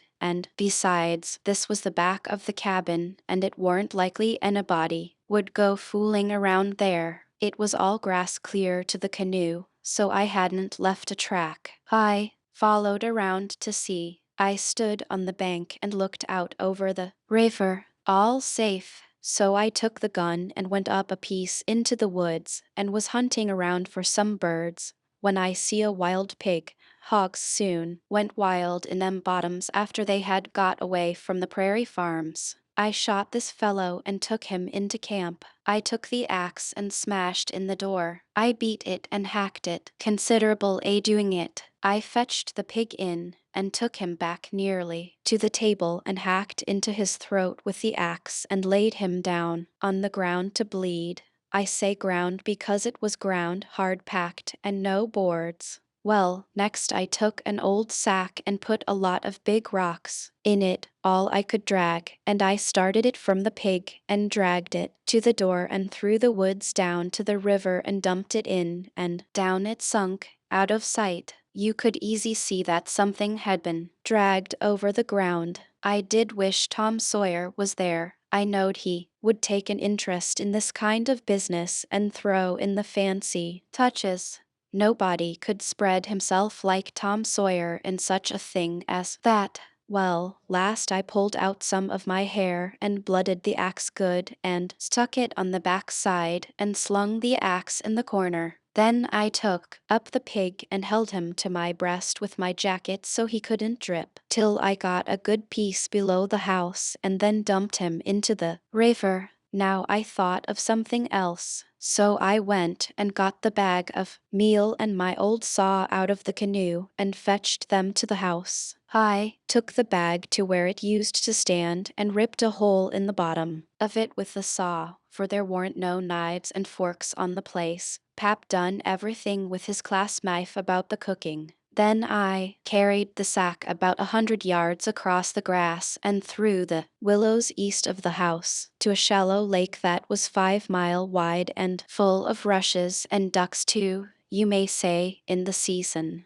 There was a slough or a creek leading out of it on the other side that went miles away, I don't know where, but it didn't go to the river. The meal sifted out and made a little track all the way to the lake. I dropped Pap's whetstone there too, so as to look like it had been done by accident. Then I tied up the rip in the meal sack with a string, so it wouldn't leak no more, and took it and my saw to the canoe again. It was about dark now, so I dropped the canoe down the river under some willows that hung over the bank and waited for the moon to rise. I made fast to a willow, then I took a bite to eat, and soon laid down in the canoe to smoke a pipe and lay out a plan. I says to myself, they'll follow the track of that sackful of rocks to the shore and then drag the river for me, and they'll follow that meal track to the lake and go browsing down the creek that leads out of it to find the robbers that killed me and took the things. They won't ever hunt the river for anything but my dead carcass. They'll soon get tired of that and won't bother no more about me. All right, I can stop anywhere I want to. Jackson's Island is good enough for me. I know that island pretty well and nobody ever comes there. And then I can paddle over to town nights and slink around and pick up things I want. Jackson's Island's the place. I was pretty tired, and the first thing I knowed I was asleep. When I woke up, I didn't know where I was for a minute. I sat up and looked around, a little scared. Then I remembered. The river looked miles and miles across. The moon was so bright I could have counted the drift logs that went a-slipping along, black and still, hundreds of yards out from shore. Everything was dead quiet, and it looked late, and smelt late. You know what I mean. I don't know the words to put it in. I took a good gap and a stretch, and was just going to unhitch and start, when I heard a sound away over the water. I listened. Pretty soon I made it out. It was that dull kind of irregular sound that comes from oars working in rowlocks when it's a still night. I peeped out through the willow branches, and there it was, a skiff away across the water. I couldn't tell how many was in it. It kept a-coming, and when it was abreast of me I see there warn't but one man in it. Thinks I, maybe it's Pap, though I warn't expecting him. He dropped below me with the current, and soon he came a-swinging up shore in the easy water, and he went by so close I could 'a' reached out the gun and touched him. Well, it was Pap, sure enough, and sober, too, by the way he laid his oars. I didn't lose no time. The next minute I was a-spinning downstream soft, but quick in the shade of the bank. I made 2.5 miles, and then struck out 1/4 of a mile or more towards the middle of the river, because pretty soon I would be passing the ferry landing, and people may see me and hail me. I got out amongst the driftwood and then laid down in the bottom of the canoe and let her float. I laid there and had a good rest and a smoke out of my pipe, looking away into the sky, not a cloud in it. The sky looks ever so deep when you lay down on your back in the moonshine. I never knowed it before, and how far a body can hear on the water such nights. I heard people talking at the ferry landing. I heard what they said, too, every word of it. One man said it was getting towards the long days and the short nights now. T'other one said this warn't one of the short ones, he reckoned, and then they laughed, and he said it over again, and they laughed again. Then they waked up. Another fellow and told him, and laughed, but he didn't laugh. He ripped out something brisk and said let him alone. The first fellow said he lo'ed to tell it to his old woman, she would think it was pretty good, but he said that warn't nothing to some things he had said in his time. I heard one man say it was nearly 3 o'clock, and he hoped daylight wouldn't wait more than about a week longer. After that the talk got further and further away, and I couldn't make out the words any more, but I could hear the mumble, and now and then a laugh, too, but it seemed a long ways off. I was away below the ferry now. I rose up, and there was Jackson's Island, about 2 miles and a half downstream, heavy timbered and standing up out of the middle of the river, big and dark and solid, like a steamboat without any lights. There weren't any signs of the bar at the head. It was all under water now. It didn't take me long to get there. I shot past the head at a ripping rate. The current was so swift, and then I got into the dead water and landed on the side towards the Illinois shore. I run the canoe into a deep dent in the bank that I knowed about. I had to part the willow branches to get in, and when I made fast nobody could 'a seen the canoe from the outside. I went up and sat down on a log at the head of the island and looked out on the big river and the black driftwood and away over to the town, 3 mile away, where there was 3 or 4 lights twinkling. A monstrous big lumber raft was about a mile upstream, coming along down, with a lantern in the middle of it. I watched it come creeping down, and when it was most abreast of where I stood I heard a man say, "Stern oars, there, heave her head to starboard." I heard that just as plain as if the man was by my side.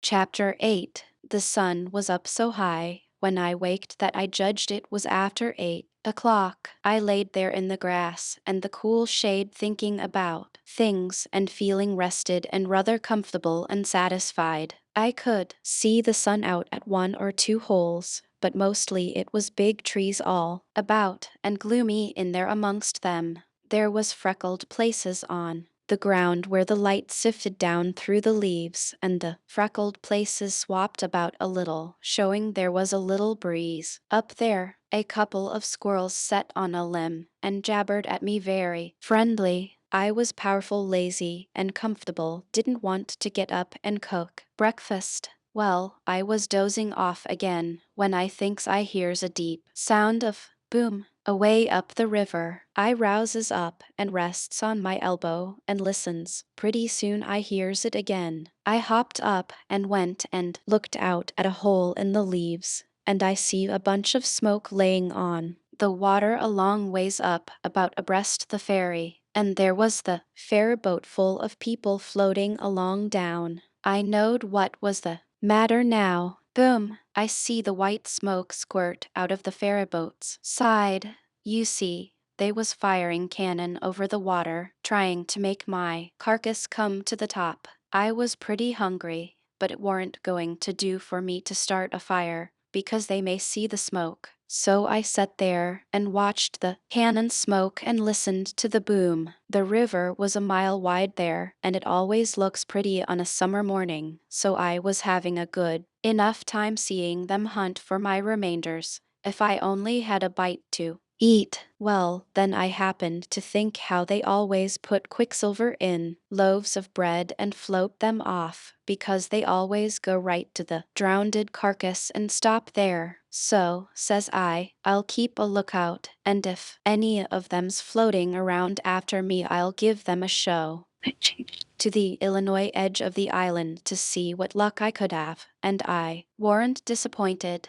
A big double loaf come along, and I most got it with a long stick, but my foot slipped and she floated out further. The course I was where the current set in the closest to the shore, I knowed. Enough for that. But soon along comes another one, and this time I took out the plug and shook out the little dab of quicksilver and set my Tess in. It was baker's bread, what the quality eat, none of your low-down corn pone. I got a good place amongst the leaves and sat there on a log, munching the bread and watching the ferry boat, and very well satisfied. And then something struck me. I says, now I reckon the widow or the parson or somebody prayed that this bread would find me, and here it has gone and done it. So there ain't no doubt but there is something in that thing. That is, there's something in it when a body like the widow or the parson prays.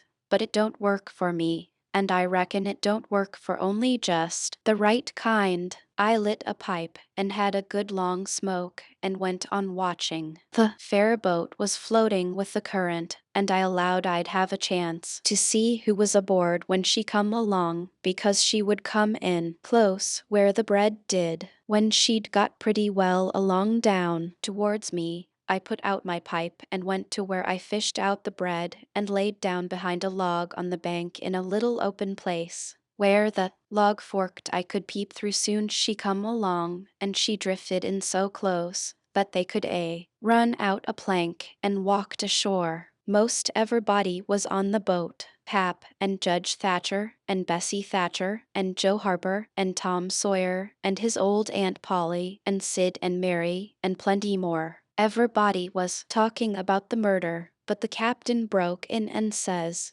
"Look sharp, now. The current sets in the closest here, and maybe he's washed ashore and got tangled amongst the brush at the water's edge." I hope so, anyway. I didn't hope so. They all crowded up and leaned over the rails, nearly in my face, and kept still, watching with all their may. I could see them first straight, but they couldn't see me. Then the captain sung out, "Stand away," and the cannon let off such a blast right before me that it made me deaf with the noise and pretty near blind with the smoke, and I judged I was gone. If they'd had some bullets in, I reckon they'd got the corpse they was after. Well, I see I warn't hurt, thanks to goodness. The boat floated on and went out of sight around the shoulder of the island.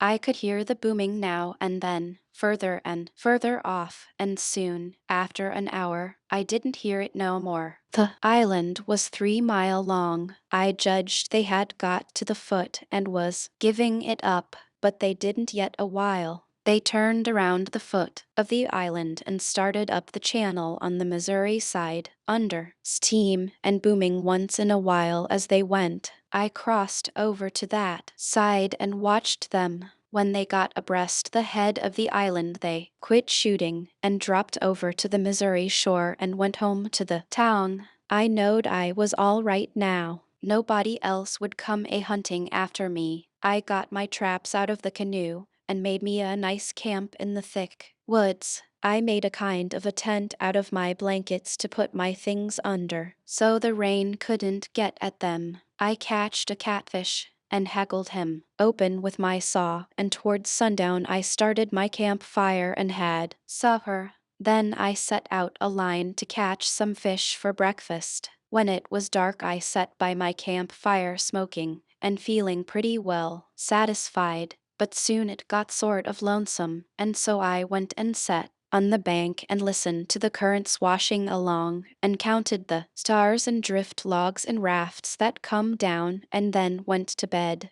There ain't no better way to put in time when you are lonesome. You can't stay so, you soon get over it. And so for 3 days and nights. No difference, just the same thing. But the next day I went exploring around down through the island. I was boss of it. It all belonged to me, so to say, and I wanted to know all about it. But mainly I wanted to put in the time. I found plenty strawberries, ripe and prime, and green summer grapes and green raspberries, and the green blackberries was just beginning to show. They would all come handy soon, I judged. Well, I went fooling along in the deep woods till I judged I warn't far from the foot of the island. I had my gun along, but I hadn't shot nothing. It was for protection. Thought I would kill some game near home. About this time I mighty near stepped on a good-sized snake, and it went sliding off through the grass and flowers, and I after it, trying to get a shot at it.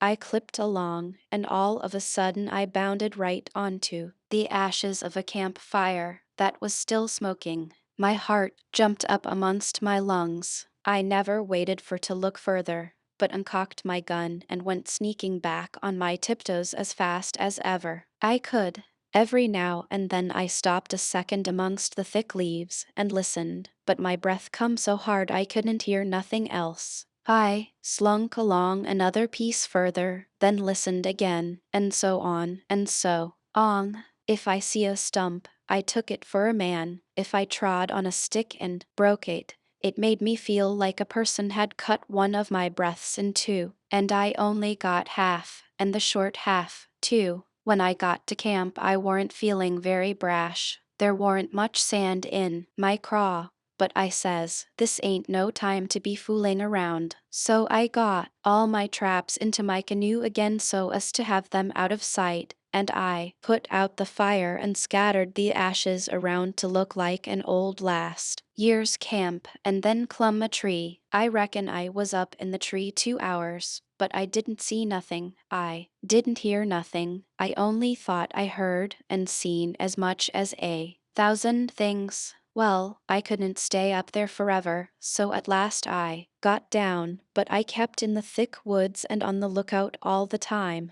All I could get to eat was berries, and what was left over from breakfast. By the time it was night, I was pretty hungry. So, when it was good and dark, I slid out from shore before moonrise and paddled over to the Illinois bank about a quarter of a mile. I went out in the woods and cooked a supper, and I had about made up my mind I would stay there all night when I hear a plunkety flunk, and says to myself, horses coming, and next I hear people's voices. I got everything into the canoe as quick as I could, and then went creeping through the woods to see what I could find out.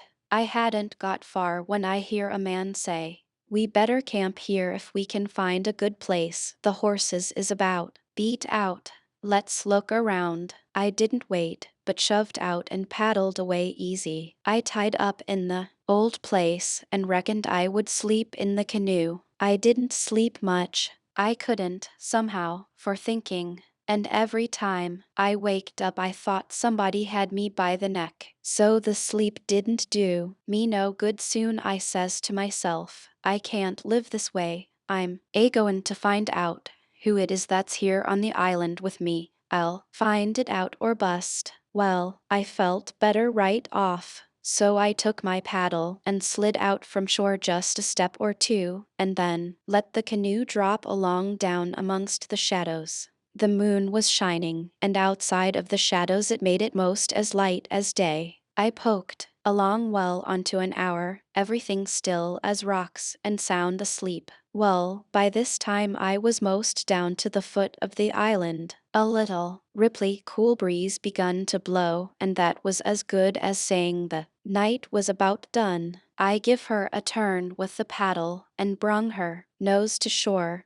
Then I got my gun and slipped out and into the edge of the woods. I sat down there on a log and looked out through the leaves. I see the moon go off watch and the darkness begin to blanket the river, but in a little while I see a pale streak over the treetops and knowed the day was coming. So I took my gun and slipped off towards where I had run across that campfire, stopping every minute or two to listen. But I hadn't no luck somehow. I couldn't seem to find the place. But by and by, sure enough, I catched a glimpse of fire away through the trees. I went for it, cautious and slow. Soon I was close enough to have a look, and there laid a man on the ground. It most give me the fan-tods. He had a blanket around his head, and his head was nearly in the fire. I sat there behind a clump of bushes. in about 6 foot of him, and kept my eyes on him steady. It was getting gray daylight now. Pretty soon he gapped and stretched himself and hove off the blanket, and it was Miss Watson's Jim. I bet I was glad to see him. I says, "Hello, Jim," and skipped out. He bounced up and stared at me wild.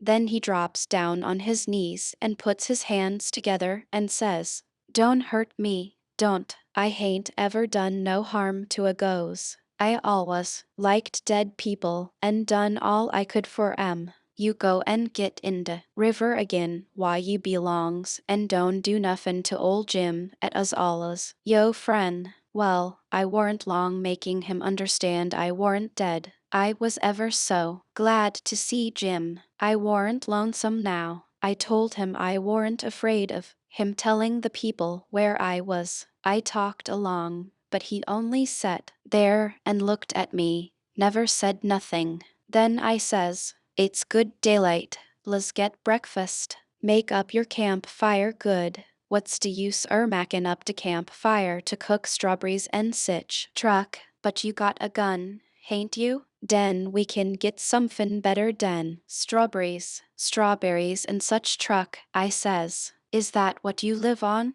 "I couldn't get nuffin' else," he says. "Why, how long you been on the island, Jim?" "I come he de night arter you's killed." "What, all that time?" "Yes, indeedy. And ain't you had nothing but that kind of rubbage to eat?" "No, saw, nuffin' else." "Well, you must be most starved, ain't you?" "I reckon I could eat a hoss." "I think I could. How long you been on de islan'?" "Since the night I got killed." "No.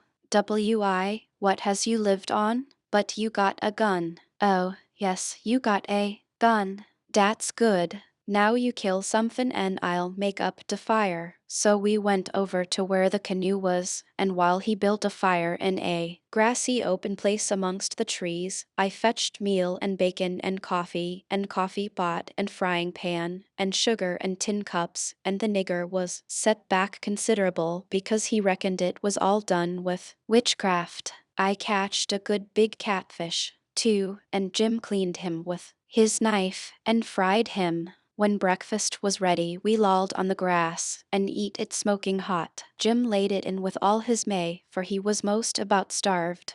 Then, when we had got pretty well stuffed, we laid off and lazied. Soon, Jim says, "But looky here, Huck, who was it dat us killed in dat shanty it? Warn't you?" Then I told him the whole thing, and he said it was smart. He said Tom Sawyer couldn't get up no better plan than what I had.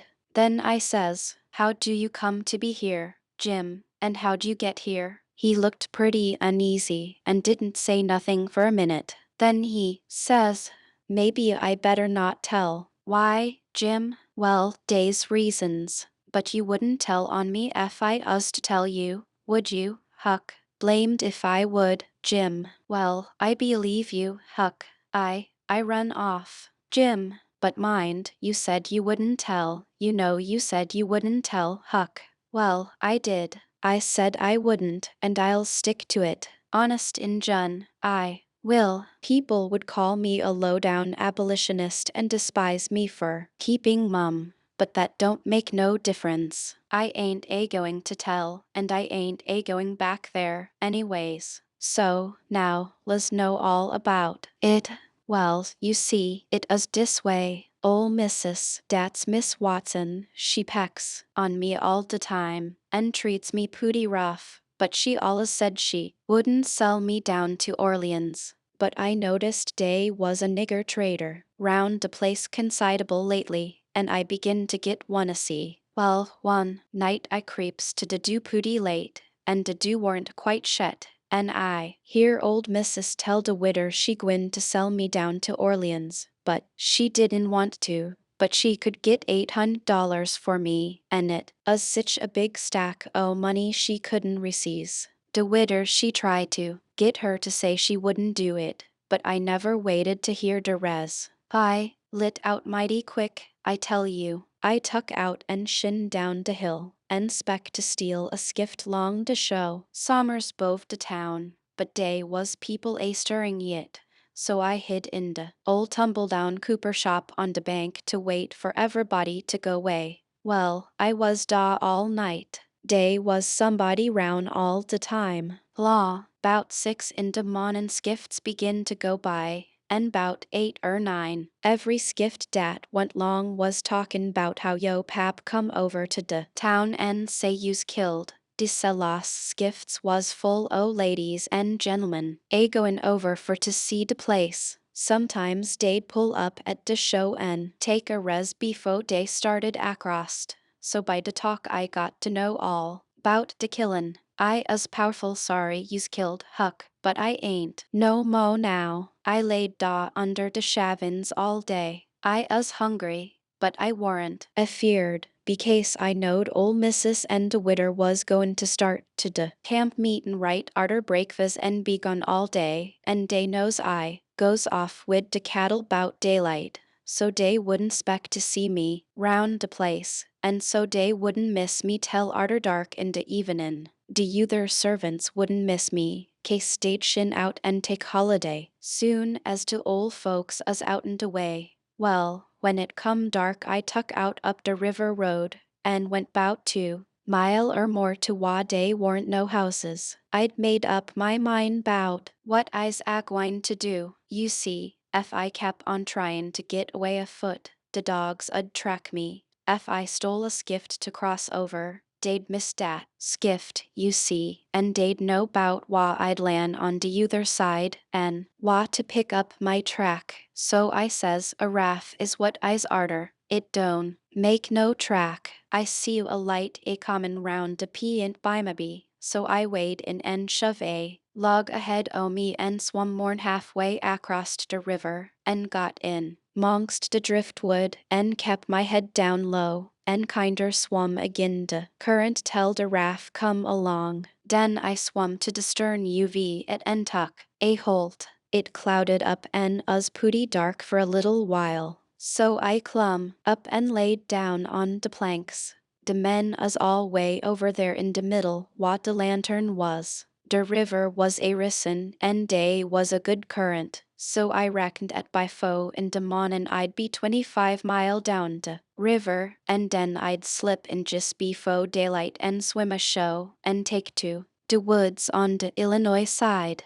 But I didn't have no luck. When we us mossed down to de head de islin', a man begin to come aft wid de lantern. I see it warn't no use for to wait, so I slid overboard and struck out for de islin'. Well, I had a notion I could land moss anywheres, but I couldn't. Bank too bluff.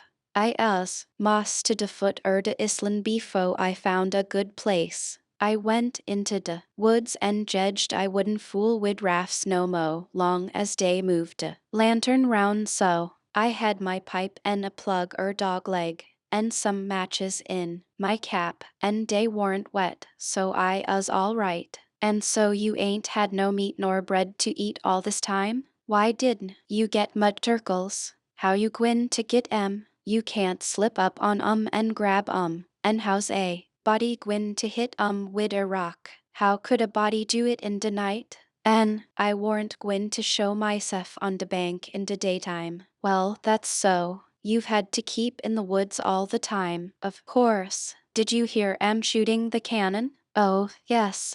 I knowed dey was arter you. I see go by watched through de bushes. Some young birds come along, flying a yard or 2 at a time and lighting. Jim said it was a sign it was going to rain. He said it was a sign when young chickens flew that way, and so he reckoned it was the same way when young birds done it. I was going to catch some of them, but Jim wouldn't let me. He said it was death.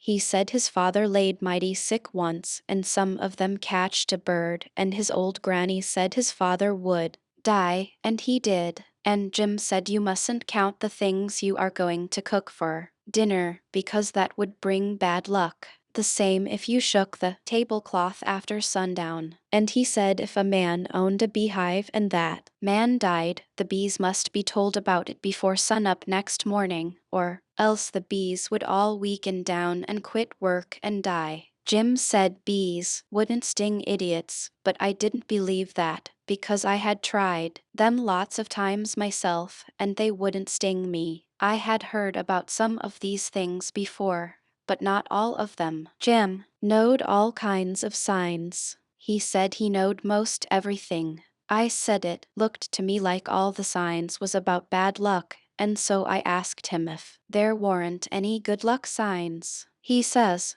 mighty few, and DEY ain't no use to a body. What you want to know when good luck's a common for, want to keep it off. And he said, F you's got hairy arms and a hairy breeze, it's a sign dat you's agwine to be rich. Well, dey's some use in a sign like dat, case it's so fur ahead. You see, maybe you's got to be po a long time fust, and so you may get discourage and kill yourself if you didn't know by the sign dat you gwin to be rich by maybe. Have you got hairy arms and a hairy breast, Jim? What's the use to ax dat question? Don't you see I has? Well, are you rich? No, but I been rich onct and gwine to be rich again. Onct I had $15, but I tuck to speculatin' and got busted out. What did you speculate in, Jim? Well, fust I tackled stock. What kind of stock? Why, livestock, cattle, you know. I put $10 in a cow, but I ain't gwine to resk no mo money in stock. The cow up and died on my hands. So you lost the $10. No, I didn't lose it all. I only lost 'bout 9 of it. I sold a hide and taller for $1.10. You had $5.10 left. Did you speculate any more? Yes. You know that one-legged nigger dat belongs to old Mr. Bradish? Well, he sot up a bank and say anybody dat put in $1 would get $4 mo at the end er the year. Well, all the niggers went in, but dey didn't have much. I was the only one dat had much, so I stuck out for mo dan $4, and I said if I didn't get it I'd start a bank myself. Well, o' course dat nigger want to keep me out er the business because he says dey weren't business enough for 2 banks. So he say I could put in my $5 and he pay me 35 at the end er the year. So I done it. Then I reckoned I'd invest the $35 right off and keep things a movin'. Dey was a nigger named Bob dat had catched a wood flat, and his marster didn't know it. And I bought it off'n him and told him to take the $35 when the end er the year come. But somebody stole the wood flat dat night, and next day the one-legged nigger say the bank's busted. So dey didn't none of us get no money. What did you do with the 10 cents, Jim? Well, I us gwine to spend it, but I had a dream, and the dream told me to give it to a nigger named Balaam. Balaam's as dey call him for short. He's one dem chuckleheads, you know, but he's lucky, dey say, and I see I warn't lucky. The dream say let Balaam invest the 10 cents and he'd make a raise for me. Well, Balaam he tuck the money, and when he was in church he heard a preacher say dat whoever give to the po lend to the Lord and bound to get his money back 100 times. So Balaam he tuck and give the 10 cents to the po and laid low to see what was gwine to come of it. Well, what did come of it, Jim? Nuffin never come of it. I couldn't manage to collect dat money no way, and Balaam he couldn't. I ain't gwine to lend no mo money doubt I see de security bound to get yo money back 100 times, the preacher says. If I could get the 10 cents back, I'd call it squaw and be glad de chanced. Well, it's all right anyway, Jim, long as you're going to be rich again, some time or other. Yes, and I's rich now, come to look at it. I owns myself, and I's wuth $800.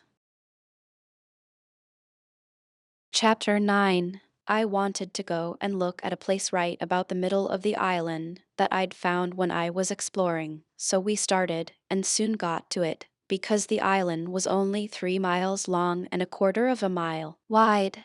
This place was a tolerable long, steep hill or ridge about 40 foot high. We had a rough time getting to the top. The sides was so steep and the bushes so thick. We tramped and clumb around all over it, and by found a good big cavern in the rock, most up to the top on the side, towards Illinois. The cavern was as big as 2 or 3 rooms bunched together, and Jim could stand up straight in it. It was cool in there. Jim was for putting our traps in there right away, but I said we didn't want to be climbing up and down there all the time. Jim said if we had the canoe hid in a good place and had all the traps in the cavern, we could rush there if anybody was to come to the island, and they would never find us without dogs. And, besides, he said them little birds had said it was going to rain, and did I want the things to get wet? So we went back and got the canoe, and paddled up abreast the cavern, and lugged all the traps up there. Then we hunted up a place close by to hide the canoe in amongst the thick willows. We took some fish off of the lines and set them again, and begun to get ready for dinner.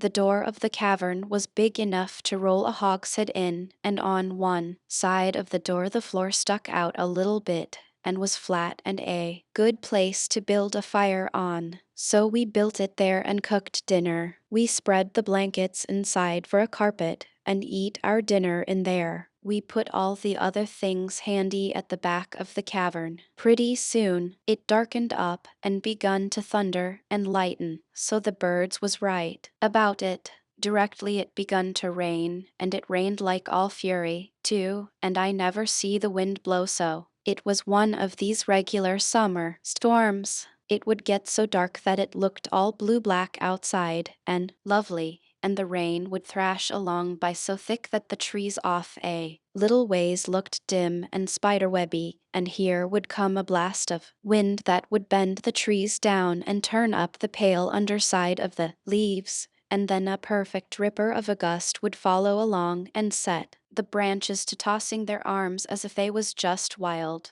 And next, when it was just about the bluest and blackest FSD, it was as bright as glory, and you'd have a little glimpse of treetops plunging about away off over there in the storm, hundreds of yards further than you could see before, dark as sin again in a second, and now you'd hear the thunder let go with an awful crash, and then go rumbling, grumbling, tumbling down the sky towards the underside of the world, like rolling empty barrels downstairs, where it's long stairs and they bounce a good deal. You know, Jim, this is nice, I says. I wouldn't want to be nowhere else but here. Pass me along another hunk of fish and some hot cornbread. Well, you wouldn't a been here ef it hadn't a been for Jim. You'd a been down daw in de woods widout any dinner, and gittin' moss drownded, too, dat. You would, honey. Chickens knows when it's gwine to rain, and so do de birds. Chilly. The river went on raising and raising for 10 or 12 days, till at last it was over the banks.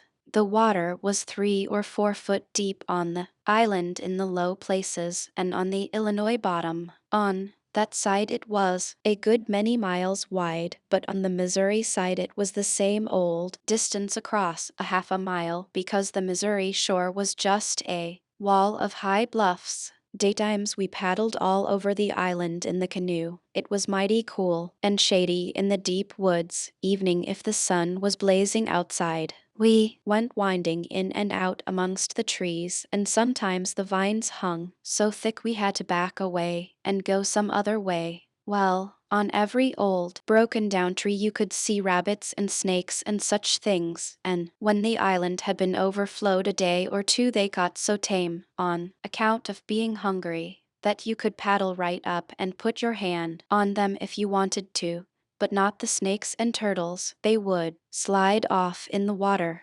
The ridge our cavern was in was full of them. We could had pets enough if we'd wanted them. One night we catched a little section of a lumber raft, nice pine planks. It was 12 foot wide and about 15 or 16 foot long, and the top stood above water 6 or 7 inches, a solid, level floor. We could see saw logs go by in the daylight sometimes, but we let them go. We didn't show ourselves in daylight. Another night, when we was up at the head of the island, just before Daylight, here comes a frame house down on the west side. She was a two-story and tilted over considerable. We paddled out and got aboard, clumb in at an upstairs window, but it was too dark to see yet, so we made the canoe fast and set in her to wait for daylight. The light begun to come before we got to the foot of the island. Then we looked in at the window. We could make out a bed and a table and two old chairs and lots of things around about on the floor, and there was clothes hanging against the wall.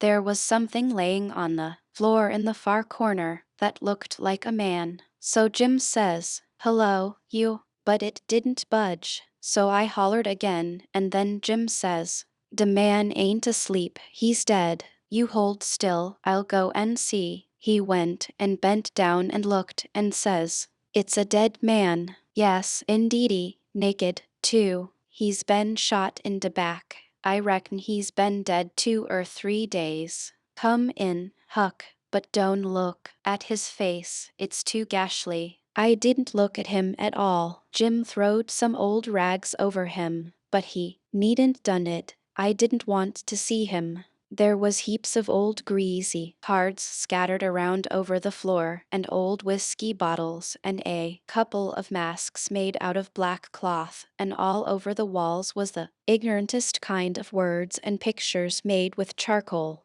There was two old dirty calico dresses and a sunbonnet and some women's underclothes hanging against the wall and some men's clothing, too. We put the lot into the canoe. It may come good.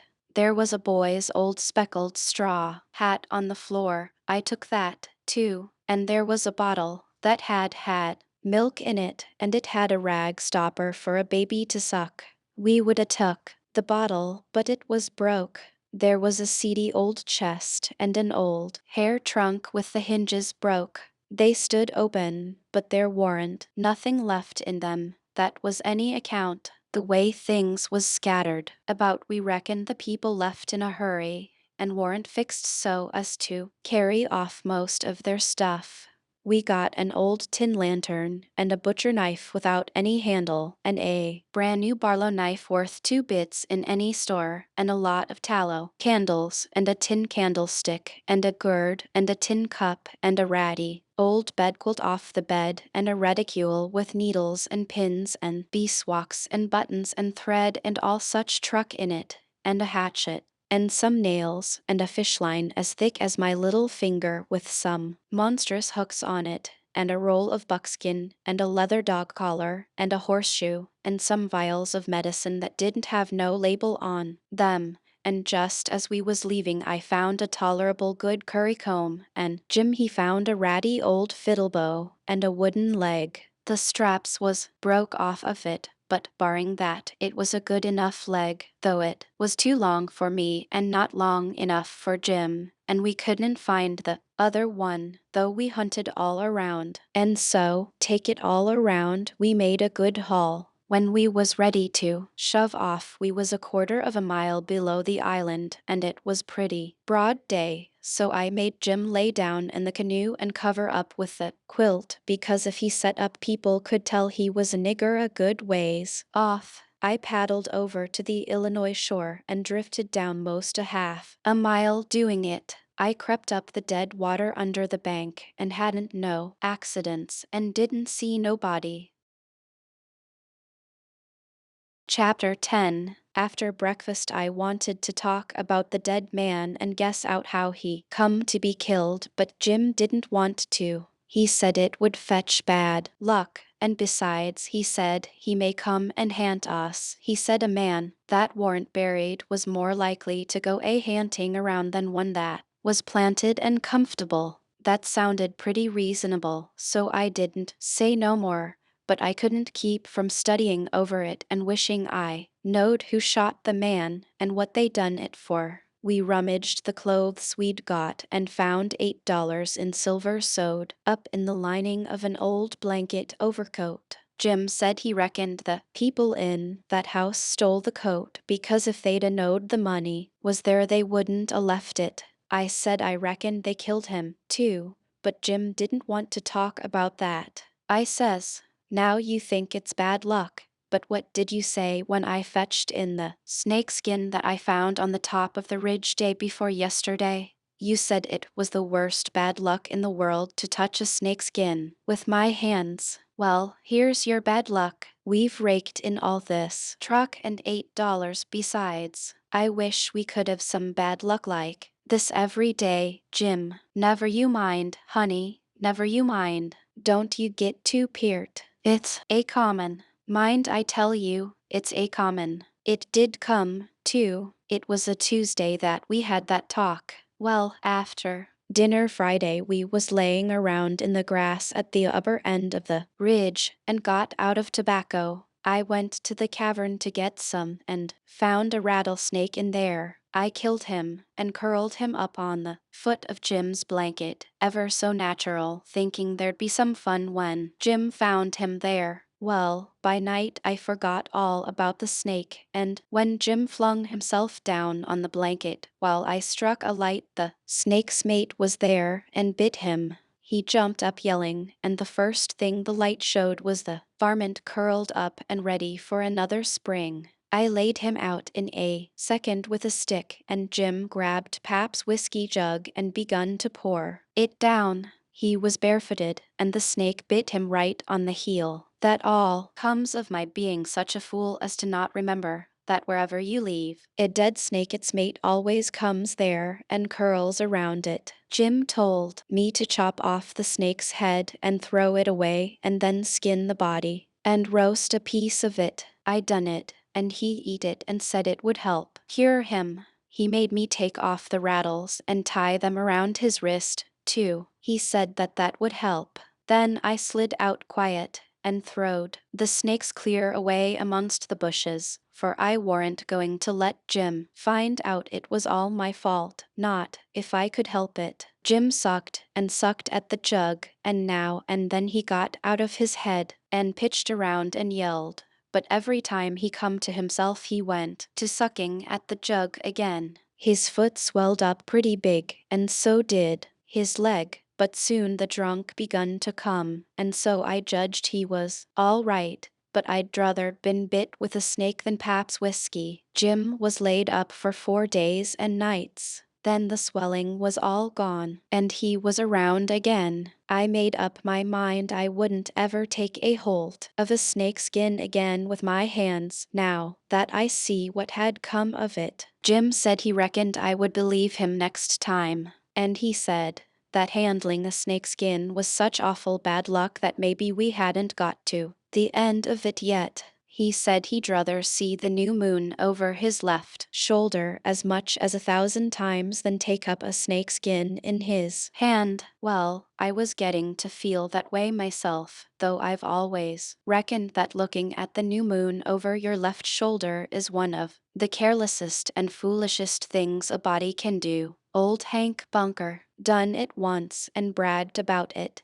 and in less than 2 years he got drunk and fell off of the shot tower and spread himself out so that he was just a kind of a lair, as you may say, and they slid him edgeways between 2 barn doors for a coffin and buried him so they say, but I didn't see it. Pap told me, but anyway it all come of looking at the moon that way, like a fool. Well, the days went along, and the river went down between its banks again, and about the first thing we done was to bait one of the big hooks with a skinned rabbit and set it and catch a catfish that was as big as a man, being 6 foot 2 inches long and weighed over 200 pounds. We couldn't handle him, of course. He would have flung us into Illinois. We just sat there and watched him rip and tear around till he drowned. We found a brass button in his stomach and a round ball and lots of rubbish. We split the ball open with the hatchet, and there was a spool in it. Jim said he'd had it there a long time to coat it over so and make a ball of it. It was as big a fish as was ever catched in the Mississippi, I reckon. Jim said he hadn't ever seen a bigger one. He would have been worth a good deal over at the village. They peddle out such a fish as that by the pound in the market house there, everybody buys some of him, his meat's as white as snow, and makes a good fry. Next morning I said it was getting slow and dull, and I wanted to get a stirring up some way. I said I reckoned I would slip over the river and find out what was going on. Jim liked that notion, but he said I must go in the dark and look sharp. Then he studied it over and said, couldn't I put on some of them old things and dress up like a girl? That was a good notion, too. So we shortened up one of the calico gowns, and I turned up my trouser legs to my knees and got into it. Jim hitched it behind with the hooks, and it was a fair fit. I put on the sunbonnet and tied it under my chin, and then for a body to look in and see my face was like looking down a joint of stovepipe. Jim said nobody would know me evening. In the daytime, hardly. I practiced around all day to get the hang of the things, and soon I could do pretty well in them. Only Jim said I didn't walk like a girl, and he said I must quit pulling up my gown to get at my breeches pocket. I took notice and done better. I started up the Illinois shore in the canoe just after dark. I started across to the town from a little below the ferry landing, and the drift of the current fetched me in at the bottom of the town. I tied up and started along the bank. There was a light burning in a little shanty that hadn't been lived in for a long time, and I wondered who had took up quarters there. I slipped up and peeped in at the window. There was a woman about 40-year-old in there knitting by a candle that was on a pine table. I didn't know her face. She was a stranger, for you couldn't start a face in that town that I didn't know. Now this was lucky because I was weakening. I was getting afraid I had come. People may know my voice and find me out. Chapter 11. Come in, says the woman, and I did. She says, take a cheer. I done it. She looked me all over with her little shiny eyes and says, what may your name be? Sarah Williams. Whereabouts do you live? In this neighborhood? Nom. In Hookerville, 7 mile below. I've walked all the way and I'm all tired out. Hungry, too, I reckon. I'll find you something. Nom, I ain't hungry. I was so hungry I had to stop 2 miles below here at a farm. So I ain't hungry no more. It's what makes me so late. My mother's down sick and out of money and everything, and I come to tell my Uncle Abner more. He lives at the upper end of the town, she says. I hain't ever been here before. Do you know him? No, but I don't know everybody yet. I haven't lived here quite 2 weeks. It's a considerable ways to the upper end of the town. You better stay here all night. Take off your bonnet. No, I says, I'll rest a while, I reckon, and go on. I ain't afeard of the dark. She said she wouldn't let me go by myself, but her husband would be in by and by, maybe in an hour and a half, and she'd send him along with me. Then she got to talking about her husband, and about her relations up the river, and her relations down the river, and about how much better off they used to was, and how they didn't know but they'd made a mistake coming to our town, instead of letting well alone, and so on, till I was afeard I had made a mistake coming to her to find out what was going on in the town. But soon she dropped onto Pap and the murder, and then I was pretty willing to let her clatter right along. She told about me and Tom Sawyer finding the $6,000, only she got it 10, and all about Pap and what a hard lot he was and what a hard lot I was, and at last she got down to where I was murdered. I says, who done it? We've heard considerable about these goings on down in Hookerville, but we don't know who it was that killed Huck Finn. Well, I reckon there's a right smart chance of people here that'd like to know who killed him. Some think old Finn done it himself. No, is that so? Most everybody thought it at first. He'll never know how near he come to getting lynched, but before night they changed around and judged it was done by a runaway nigger named Jim. Why I stopped.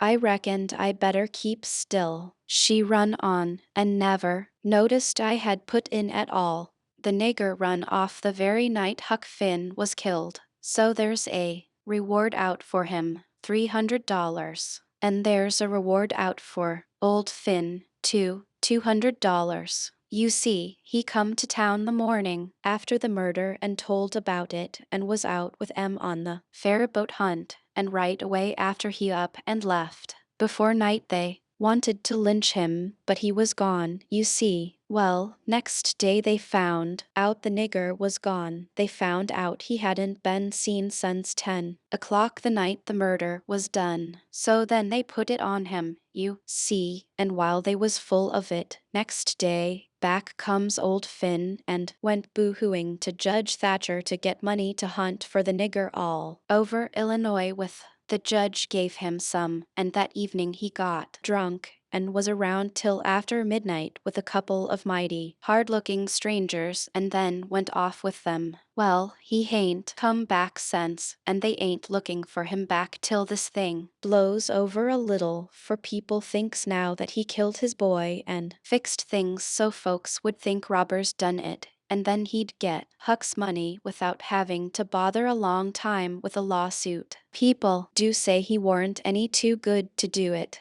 Oh, he's sly, I reckon. If he don't come back for a year he'll be all right. You can't prove anything on him, you know. Everything will be quieted down then, and he'll walk in Huck's money as easy as nothing. Yes, I reckon so, I don't see nothing in the way of it. Has everybody quit thinking the nigger done it? Oh, no, not everybody. A good many thinks he done it, but they'll get the nigger pretty soon now, and maybe they can scare it out of him. Why, are they after him yet? Well, you're innocent, ain't you? Does $300 lay around every day for people to pick up? Some folks think the nigger ain't far from here. I'm one of them, but I hain't talked it around. A few days ago I was talking with an old couple that lives next door in the log shanty, and they happened to say hardly anybody ever goes to that island over there that they call Jackson's Island. Don't anybody live there? Says I. No, nobody, says they. I didn't say any more, but I done some thinking. I was pretty near certain I'd seen smoke over there about the head of the island a day or two before that, so I says to myself, like as not that nigger's hiding over there. Anyway, says I, it's worth the trouble to give the place a hunt. I hain't seen any smoke since, so I reckon maybe he's gone, if it was him. But husband's going over to see him and another man. He was gone up the river, but he got back today, and I told him as soon as he got here 2 hours ago. I had got so uneasy I couldn't sit still. I had to do something with my hands, so I took up a needle off of the table and went to threading it. My hands shook, and I was making a bad job of it. When the woman stopped talking I looked up, and she was looking at me pretty curious and smiling a little. I put down the needle and thread and let on to be interested, and I was too, and says, $300 is a power of money. I wish my mother could get it. Is your husband going over there tonight? Oh, yes. He went uptown with the man I was telling you of to get a boat and see if they could borrow another gun. They'll go over after midnight. Couldn't they see better if they was to wait till daytime? Yes. And couldn't the nigger see better, too? After midnight he'll likely be asleep, and they can slip around through the woods and hunt up his camp fire all the better for the dark if he's got one. I didn't think of that. The woman kept looking at me pretty curious, and I didn't feel a bit comfortable. Pretty soon she says, "What did you say your name was, honey?"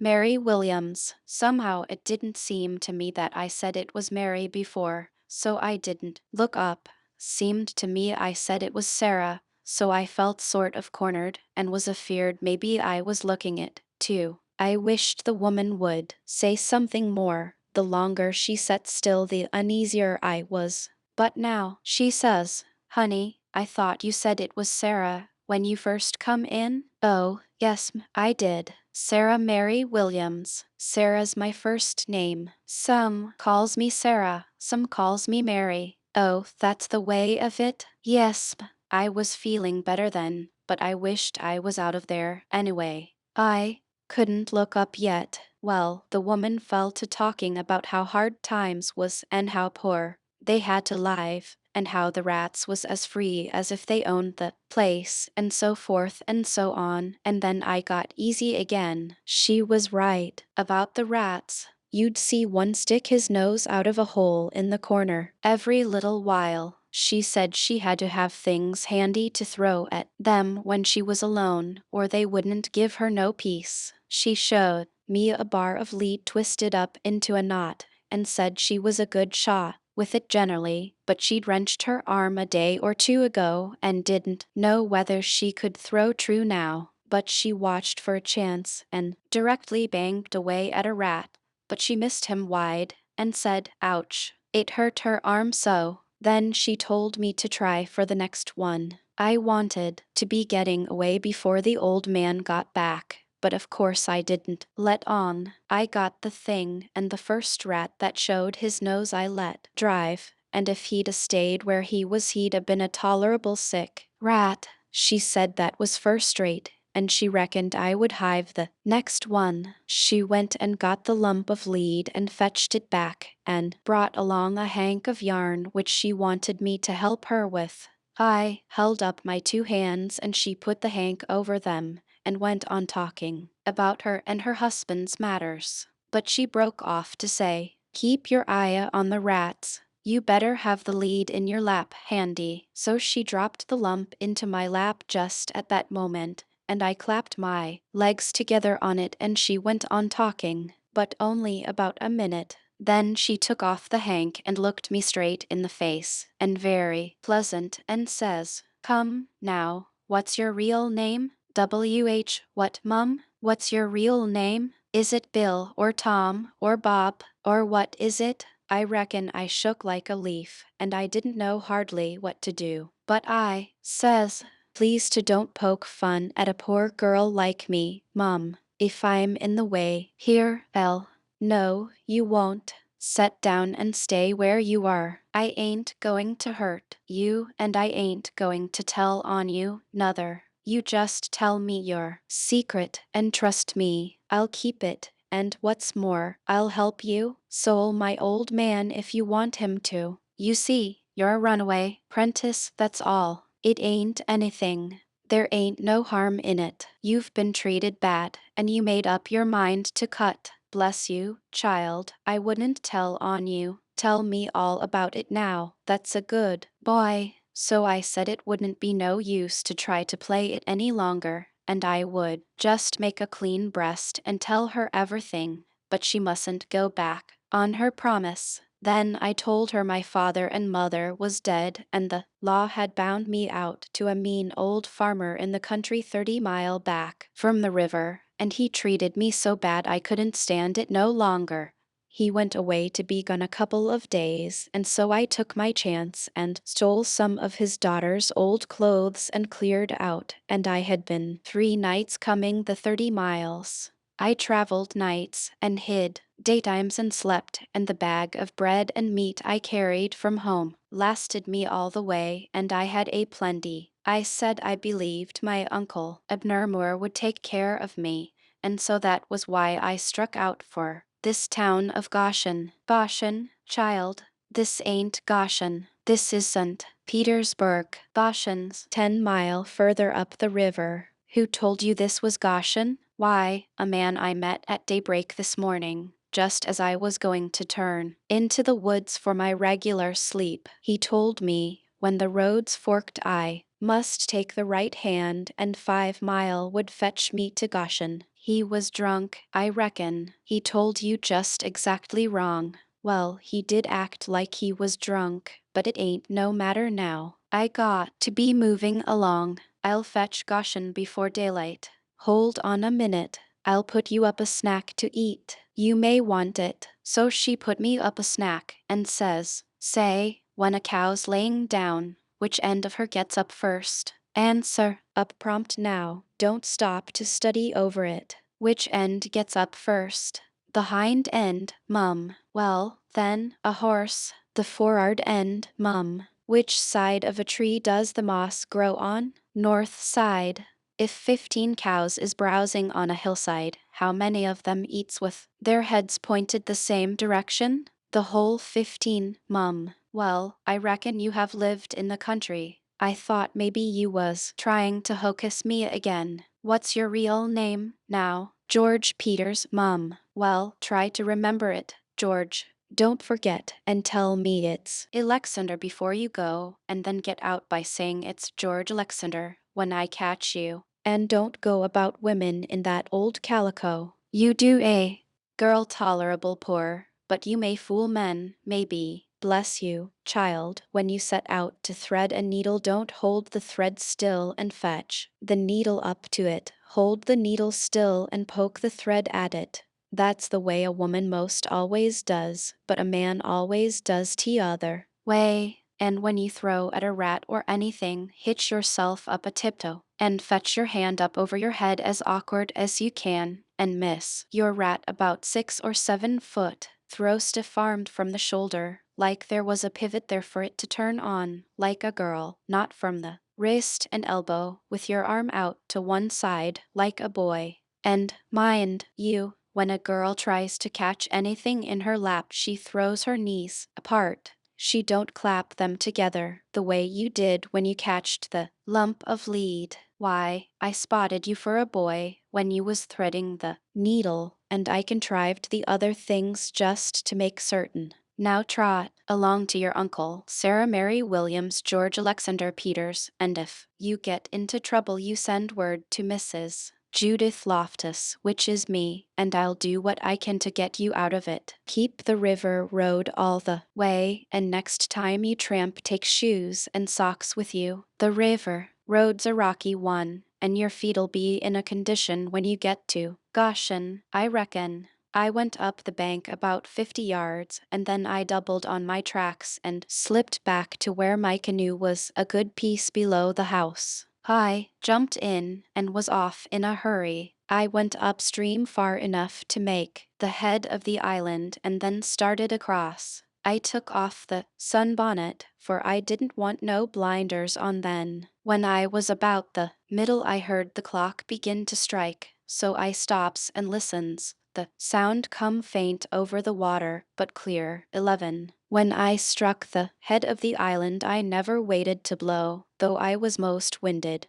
but I shoved right into the timber where my old camp used to be and started a good fire there on a high and dry spot. Then I jumped in the canoe and dug out for our place 1.5 miles below as hard as I could go. I landed and slopped through the timber and up the ridge and into the cavern. There Jim laid sound asleep on the ground. I roused him out and says, "Get up and hump yourself, Jim. There ain't a minute to lose. They're after us." Jim never asked no questions, he never said a word, but the way he worked for the next half an hour showed about how he was scared.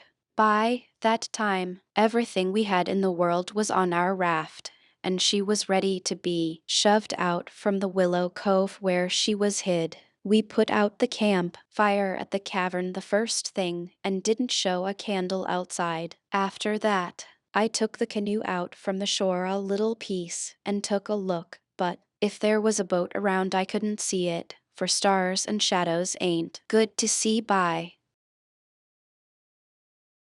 Chapter 12. It must have been close on to 1 o'clock when we got below the island at last, and the raft did seem to go mighty slow. If a boat was to come along we was going to take to the canoe and break for the Illinois shore, and it was well a boat didn't come, for we hadn't ever thought to put the gun in the canoe, or a fishing line, or anything to eat. We was in rather too much of a sweat to think of so many things. It warn't good judgment to put everything on the raft. If the men went to the island I just expect they found the camp fire built and watched it all night for Jim to come. Anyways, they stayed away from us, and if my building the fire never fooled them, it warn't no fault of mine. I played it as low down on them as I could. When the first streak of day began to show, we tied up to a towhead in a big bend on the Illinois side and hacked off cottonwood branches with the hatchet and covered up the raft with them so she looked like there had been a cave-in in the bank there. A towhead is a sandbar that has cottonwoods on it as thick as Herotes. We had mountains on the Missouri shore and heavy timber on the Illinois side, and the channel was down the Missouri shore at that place, so we weren't afraid of anybody running across us. We laid there all day and watched the rafts and steamboats spin down the Missouri shore and upbound steamboats fight the big river in the middle. I told Jim all about the time I had jabbering with that woman, and Jim said she was a smart one, and if she was to start after us herself she wouldn't set down and watch a campfire. No, sir, she'd fetch a dog. Well, then, I said, why couldn't she tell her husband to fetch a dog? Jim said he bet she did think of it by the time the man was ready to start, and he believed they must a gone uptown to get a dog, and so they lost all that time, or else we wouldn't be here on a towhead 16 or 17 mile below the village. No, indeedy, we would be in that same old town again. So I said I didn't care what was the reason they didn't get us as long as they didn't. When it was beginning to come on dark, we poked our heads out of the cottonwood thicket and looked up and down and across. Nothing in sight. So Jim took up some of the top planks of the raft and built a snug wigwam to get under in blazing weather and rainy, and to keep the things dry. Jim made a floor for the wigwam and raised it a foot or more above the level of the raft, so now the blankets and all the traps was out of reach of steamboat waves. Right in the middle of the wigwam we made a layer of dirt about 5 or 6 inches deep with a frame around it for to hold it to its place. This was to build a fire on in sloppy weather or chilly. The wigwam would keep it from being seen. We made an extra steering oar, too, because one of the others may get broke on a snag or something. We fixed up a short forked stick to hang the old lantern on, because we must always light the lantern whenever we see a steamboat coming downstream to keep from getting run over,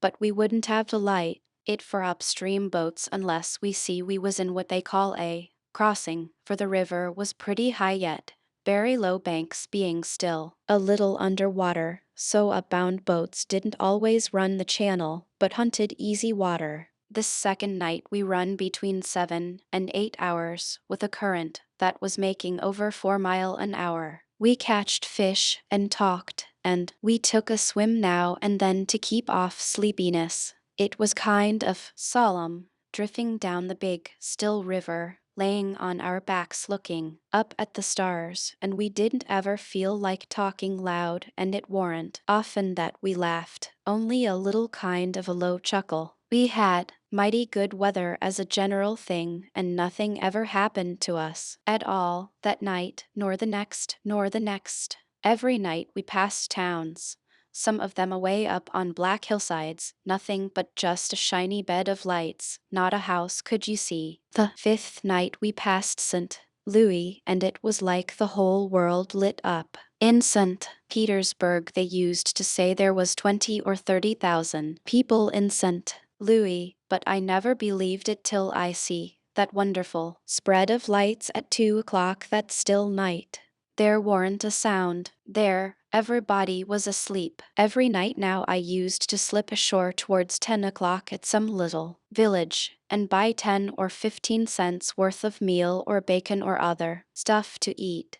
And sometimes I lifted a chicken that warn't roosting comfortable and took him along. Pap always said, take a chicken when you get a chance, because if you don't want him yourself you can easy find somebody that does, and a good deed ain't ever forgot. I never see Pap when he didn't want the chicken himself, but that is what he used to say anyway. Mornings before daylight I slipped into cornfields and borrowed a watermelon, or a mushmelon, or a pumpkin, or some new corn, or things of that kind. Pap always said it warn't no harm to borrow things if you was meaning to pay them back sometime, but the widow said it warn't anything but a soft name for stealing, and no decent body would do it. Jim said he reckoned the widow was partly right, and Pap was partly right, so the best way would be for us to pick out 2 or 3 things from the list and say we wouldn't borrow them any more. Then he reckoned it wouldn't be no harm to borrow the others. So we talked it over all one night, drifting along down the river, trying to make up our minds whether to drop the watermelons or the cantaloupes or the mushmelons or what. But towards daylight we got it all settled satisfactory and concluded to drop crabapples and simmons. We weren't feeling just right before that, but it was all comfortable now. I was glad the way it come out, too, because crabapples ain't ever good and the simmons wouldn't be ripe for 2 or 3 months yet. We shot a waterfowl now and then that got up too early in the morning or didn't go to bed early enough in the evening. Take it all round, we lived pretty high. The 5th night below St. Louis we had a big storm after midnight, with a power of thunder and lightning, and the rain poured down in a solid sheet. We stayed in the wigwam and let the raft take care of itself. When the lightning glared out we could see a big straight river ahead and high, rocky bluffs on both sides. Soon says I, "Hello, Jim, looky over there." It was a steamboat that had killed herself on a rock. We was drifting straight down for her. The lightning showed her very distinct. She was leaning over, with part of her upper deck above water, and you could see every little chimbley clean and clear, and a chair by the big bell with an old slouch hat hanging on the back of it. When the flashes come, well, it being away in the night and stormy, and all so mysterious like, I felt just the way any other boy would have felt when I see that wreck, laying there so mournful and lonesome in the middle of the river. I wanted to get aboard of her and slink around a little and see what there was there. So I says, "Let's land on her, Jim." But Jim was dead against it at first. He says, "I don't want to go foolin' long or no rack. We's doin' blame well, and we better let blame well alone, as de good book says. Like as not days, a watchman on dat rack." "Watchman your grandmother," I says. "There ain't nothing to watch but the Texas and the pilot house. And do you reckon anybody's going to risk his life for a Texas and a pilot house such a night as this, when it's likely to break up and wash off down the river any minute?" Jim couldn't say nothing to that, so he didn't try. "And besides," I says, "we may borrow something worth having out of the captain's stateroom. Seegers, aye, that you, and cost 5 cents apiece, solid cash. Steamboat captains is always rich and get $60 a month, and they don't care a cent what a thing costs, you know, long as they want it. Stick a candle in your pocket. I can't rest, Jim, till we give her a rummaging." "Do you reckon Tom Sawyer would ever go by this thing?" "Not for pie, he wouldn't. He'd call it an adventure, that's what he'd call it, and he'd land on that wreck if it was his last act. And wouldn't he throw style into it? Wouldn't he spread himself, nor nothing? Why, you'd think it was Christopher Columbus discovering kingdom come. I wish Tom Sawyer was here." Jim he grumbled a little, but give in. He said we mustn't talk any more than we could help, and then talk mighty low. The lightning showed us the wreck again just in time, and we fetched the starboard derrick and made fast there. The deck was high out here. We went sneaking down the slope of it to larboard in the dark towards the Texas, feeling our way slow with our feet and spreading our hands out to fend off the guys, for it was so dark we couldn't see no sign of them. Pretty soon we struck the forward end of the skylight and clumb onto it, and the next step fetched us in front of the captain's door, which was open, and by Jiminy, away down through the Texas Hall we see a light. And all in the same second we seem to hear low voices in over there. Jim whispered and said he was feeling powerful sick and told me to come along. I says all right and was going to start for the raft, but just then I heard a voice wail out and say, "Oh, please don't, boys. I swear I won't ever tell." Another voice said, pretty loud, "It's a lie, Jim Turner. You've acted this way before. You always want more'n your share of the truck, and you've always got it, too, because you've swore if you didn't you'd tell. But this time you've said it, just one time too many. You're the meanest, treacherousest hound in this country." By this time Jim was gone for the raft. I was just a-biling with curiosity, and I says to myself, Tom Sawyer wouldn't back out now, and so I won't either. I'm a-going to see what's going on here. So I dropped on my hands and knees in the little passage and crept aft in the dark till there warn't but one stateroom between me and the cross hall of the Texas.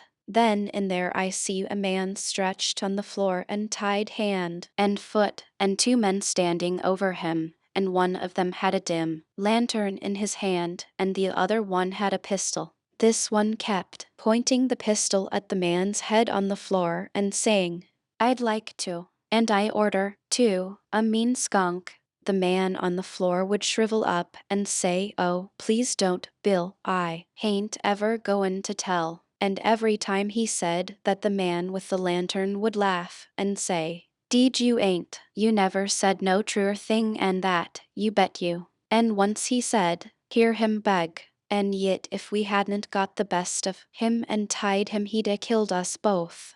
And what for? Just for nothin'. Just because we stood on our rights, that's what for. But I lay you ain't a-goin' to threaten nobody any more." Jim Turner put up that pistol, Bill. Bill says, "I don't want to, Jake Packard.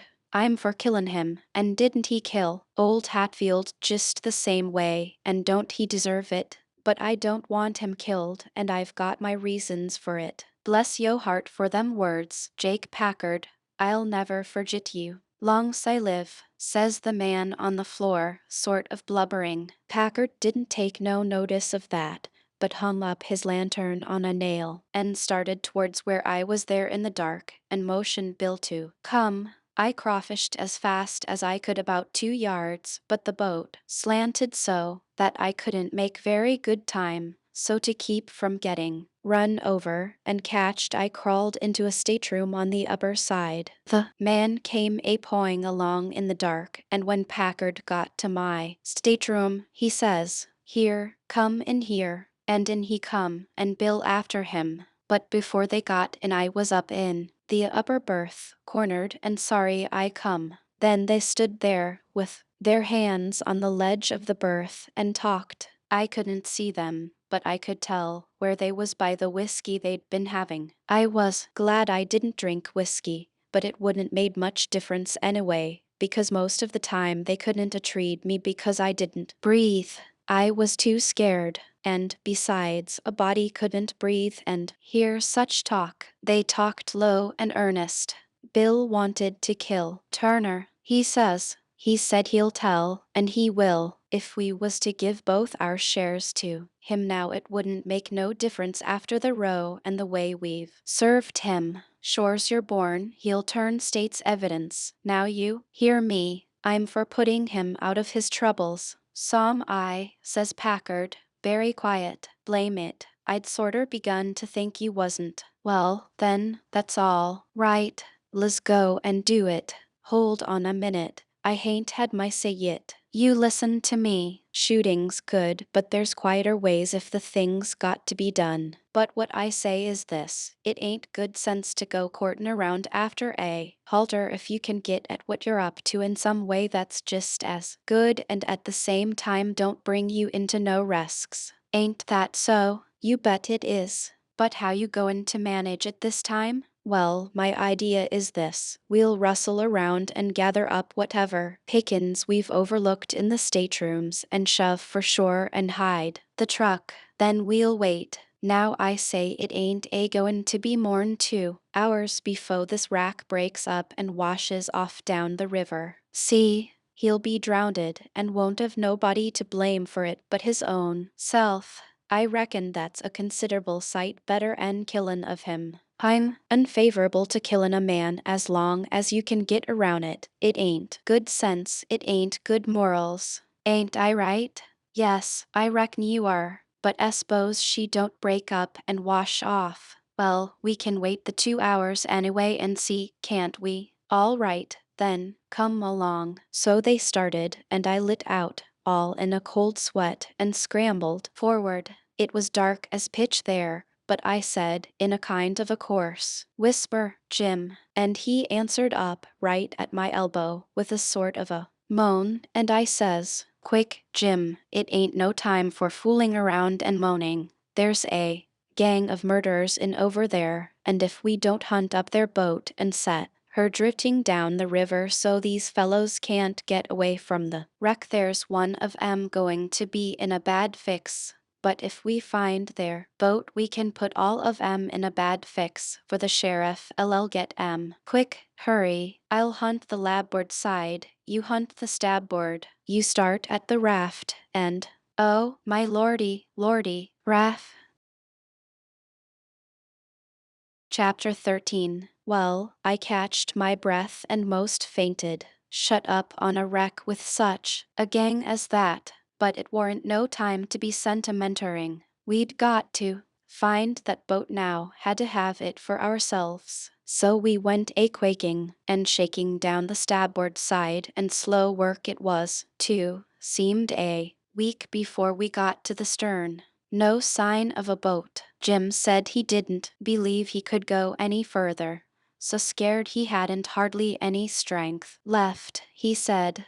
But I said, come on, if we get left on this wreck we are in a fix, sure. So on we prowled again. We struck for the stern of the Texas and found it, and then scrabbled along forwards on the skylight, hanging on from shutter to shutter, for the edge of the skylight was in the water. When we got pretty close to the cross hall door there was the skiff. Sure enough, I could just barely see her. I felt ever so thankful. In another second I would have been aboard of her. But just then, the door opened. One of the men stuck his head out only about a couple of foot from me, and I thought I was gone. But he jerked it in again and says, heave that blame lantern out o' sight, Bill. He flung a bag of something into the boat, and then got in himself and sat down. It was Packard. Then Bill he come out and got in. Packard says in a low voice, all ready, shove off. I couldn't hardly hang on to the shutters, I was so weak. But Bill says, hold on, do you go through him? No. Didn't you? No. So he's got his share o' the cash yet. Well, then, come along. No use to take truck and leave money. Say, won't he suspicion what we're up to? Maybe he won't. But we got to have it anyway. Come along. So they got out and went in. The door slammed to, because it was on the careen side, and in a half second I was in the boat, and Jim come tumbling after me. I out with my knife and cut the rope, and away we went. We didn't touch an oar, and we didn't speak nor whisper, nor hardly evening breathe. We went gliding swift along, dead silent, past the tip of the paddle box and past the stern. Then in a second or two more we was 100 yards below the wreck, and the darkness soaked her up, every last sign of her, and we was safe and knowed it. When we was 300 or 400 yards downstream we see the lantern show like a little spark at the Texas door for a second, and we knowed by that the rascals had missed their boat and was beginning to understand that they was in just as much trouble now as Jim Turner was. Then Jim manned the oars and we took out after our raft. Now was the first time that I'd begun to worry about the men. I reckon I hadn't had time to before. I begun to think how dreadful it was, evening for murders, to be in such a fix. I says to myself, there ain't no telling, but I may come to be a murder myself yet, and then how would I like it? So says I to Jim, the first light we see will land 100 yards below it or above it, in a place where it's a good hiding place for you and the skiff, and then I'll go and fix up some kind of a yarn, and get somebody to go for that gang and get them out of their scrape, so they can be hung when their time comes. But that idea was a failure, for pretty soon it begun to storm again, and this time worse than ever.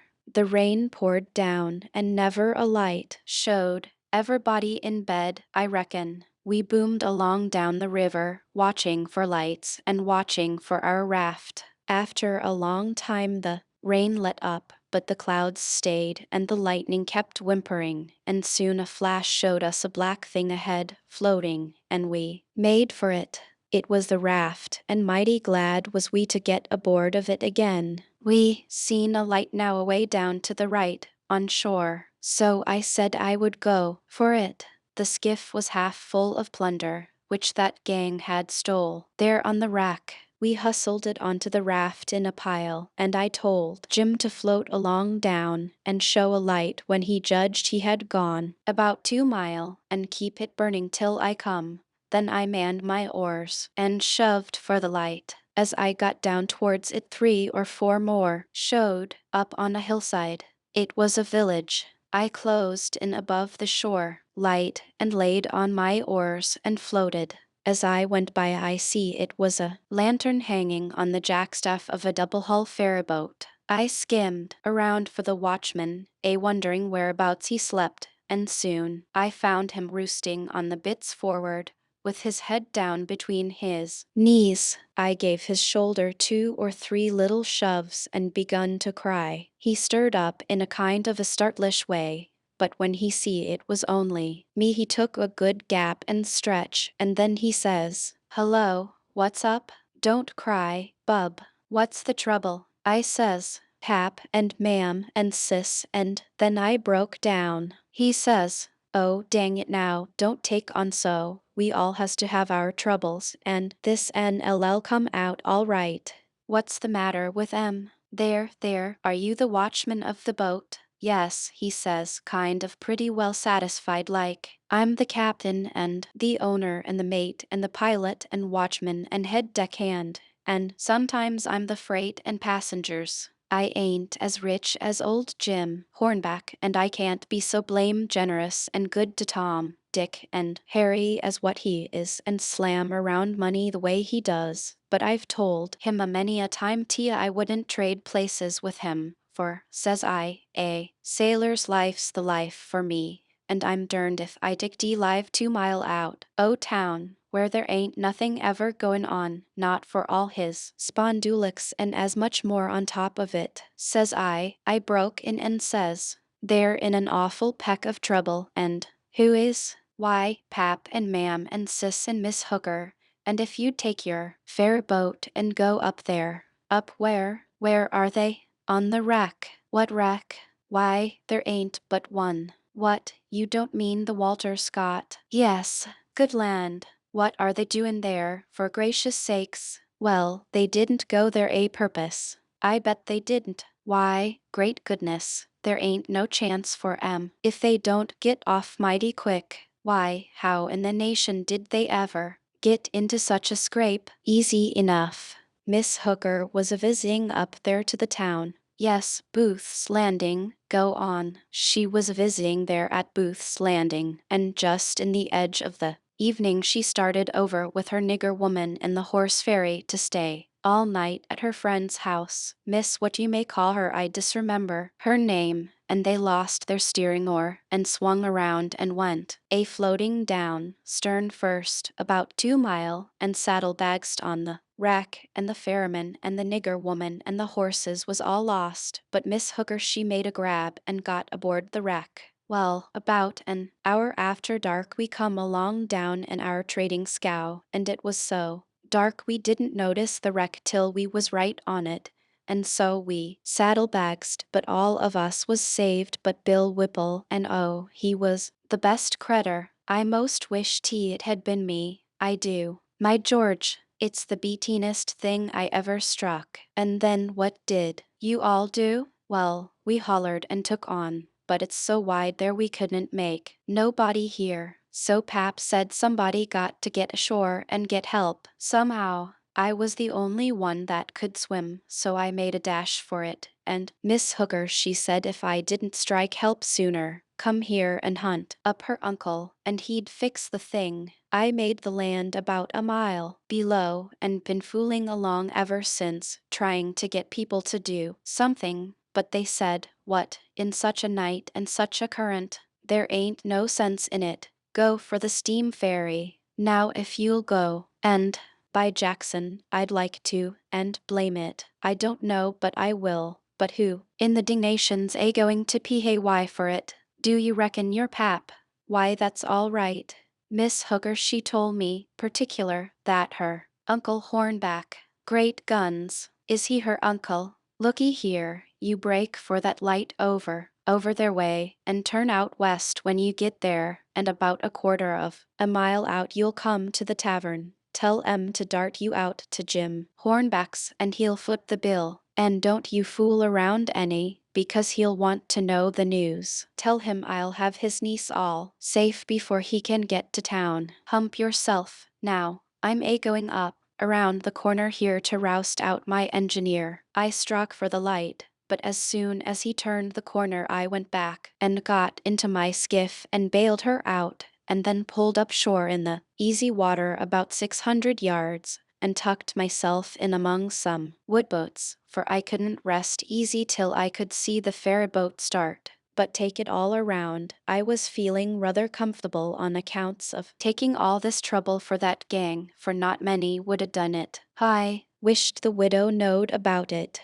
I judged she would be proud of me for helping these rapscallions, because rapscallions and deadbeats is the kind the widow and good people takes the most interest in. Well, before long here comes the wreck, dim and dusky, sliding along. Down, a kind of cold shiver went through me, and then I struck out for her. She was very deep, and I see in a minute there warn't much chance for anybody being alive in her. I pulled all around her and hollered a little, but there wasn't any answer, all dead still. I felt a little bit heavy-hearted about the gang, but not much, for I reckoned if they could stand it I could. Then here comes the ferryboat, so I shoved for the middle of the river on a long downstream slant, and when I judged I was out of eye reach I laid on my oars and looked back and see her go and smell around the wreck for Miss Hooker's remainders, because the captain would know her uncle Hornback would want them, and then pretty soon the ferryboat give it up and went for the shore, and I laid into my work and went a-booming down the river. It did seem a powerful long time before Jim's light showed up, and when it did show it looked like it was 1,000 miles off.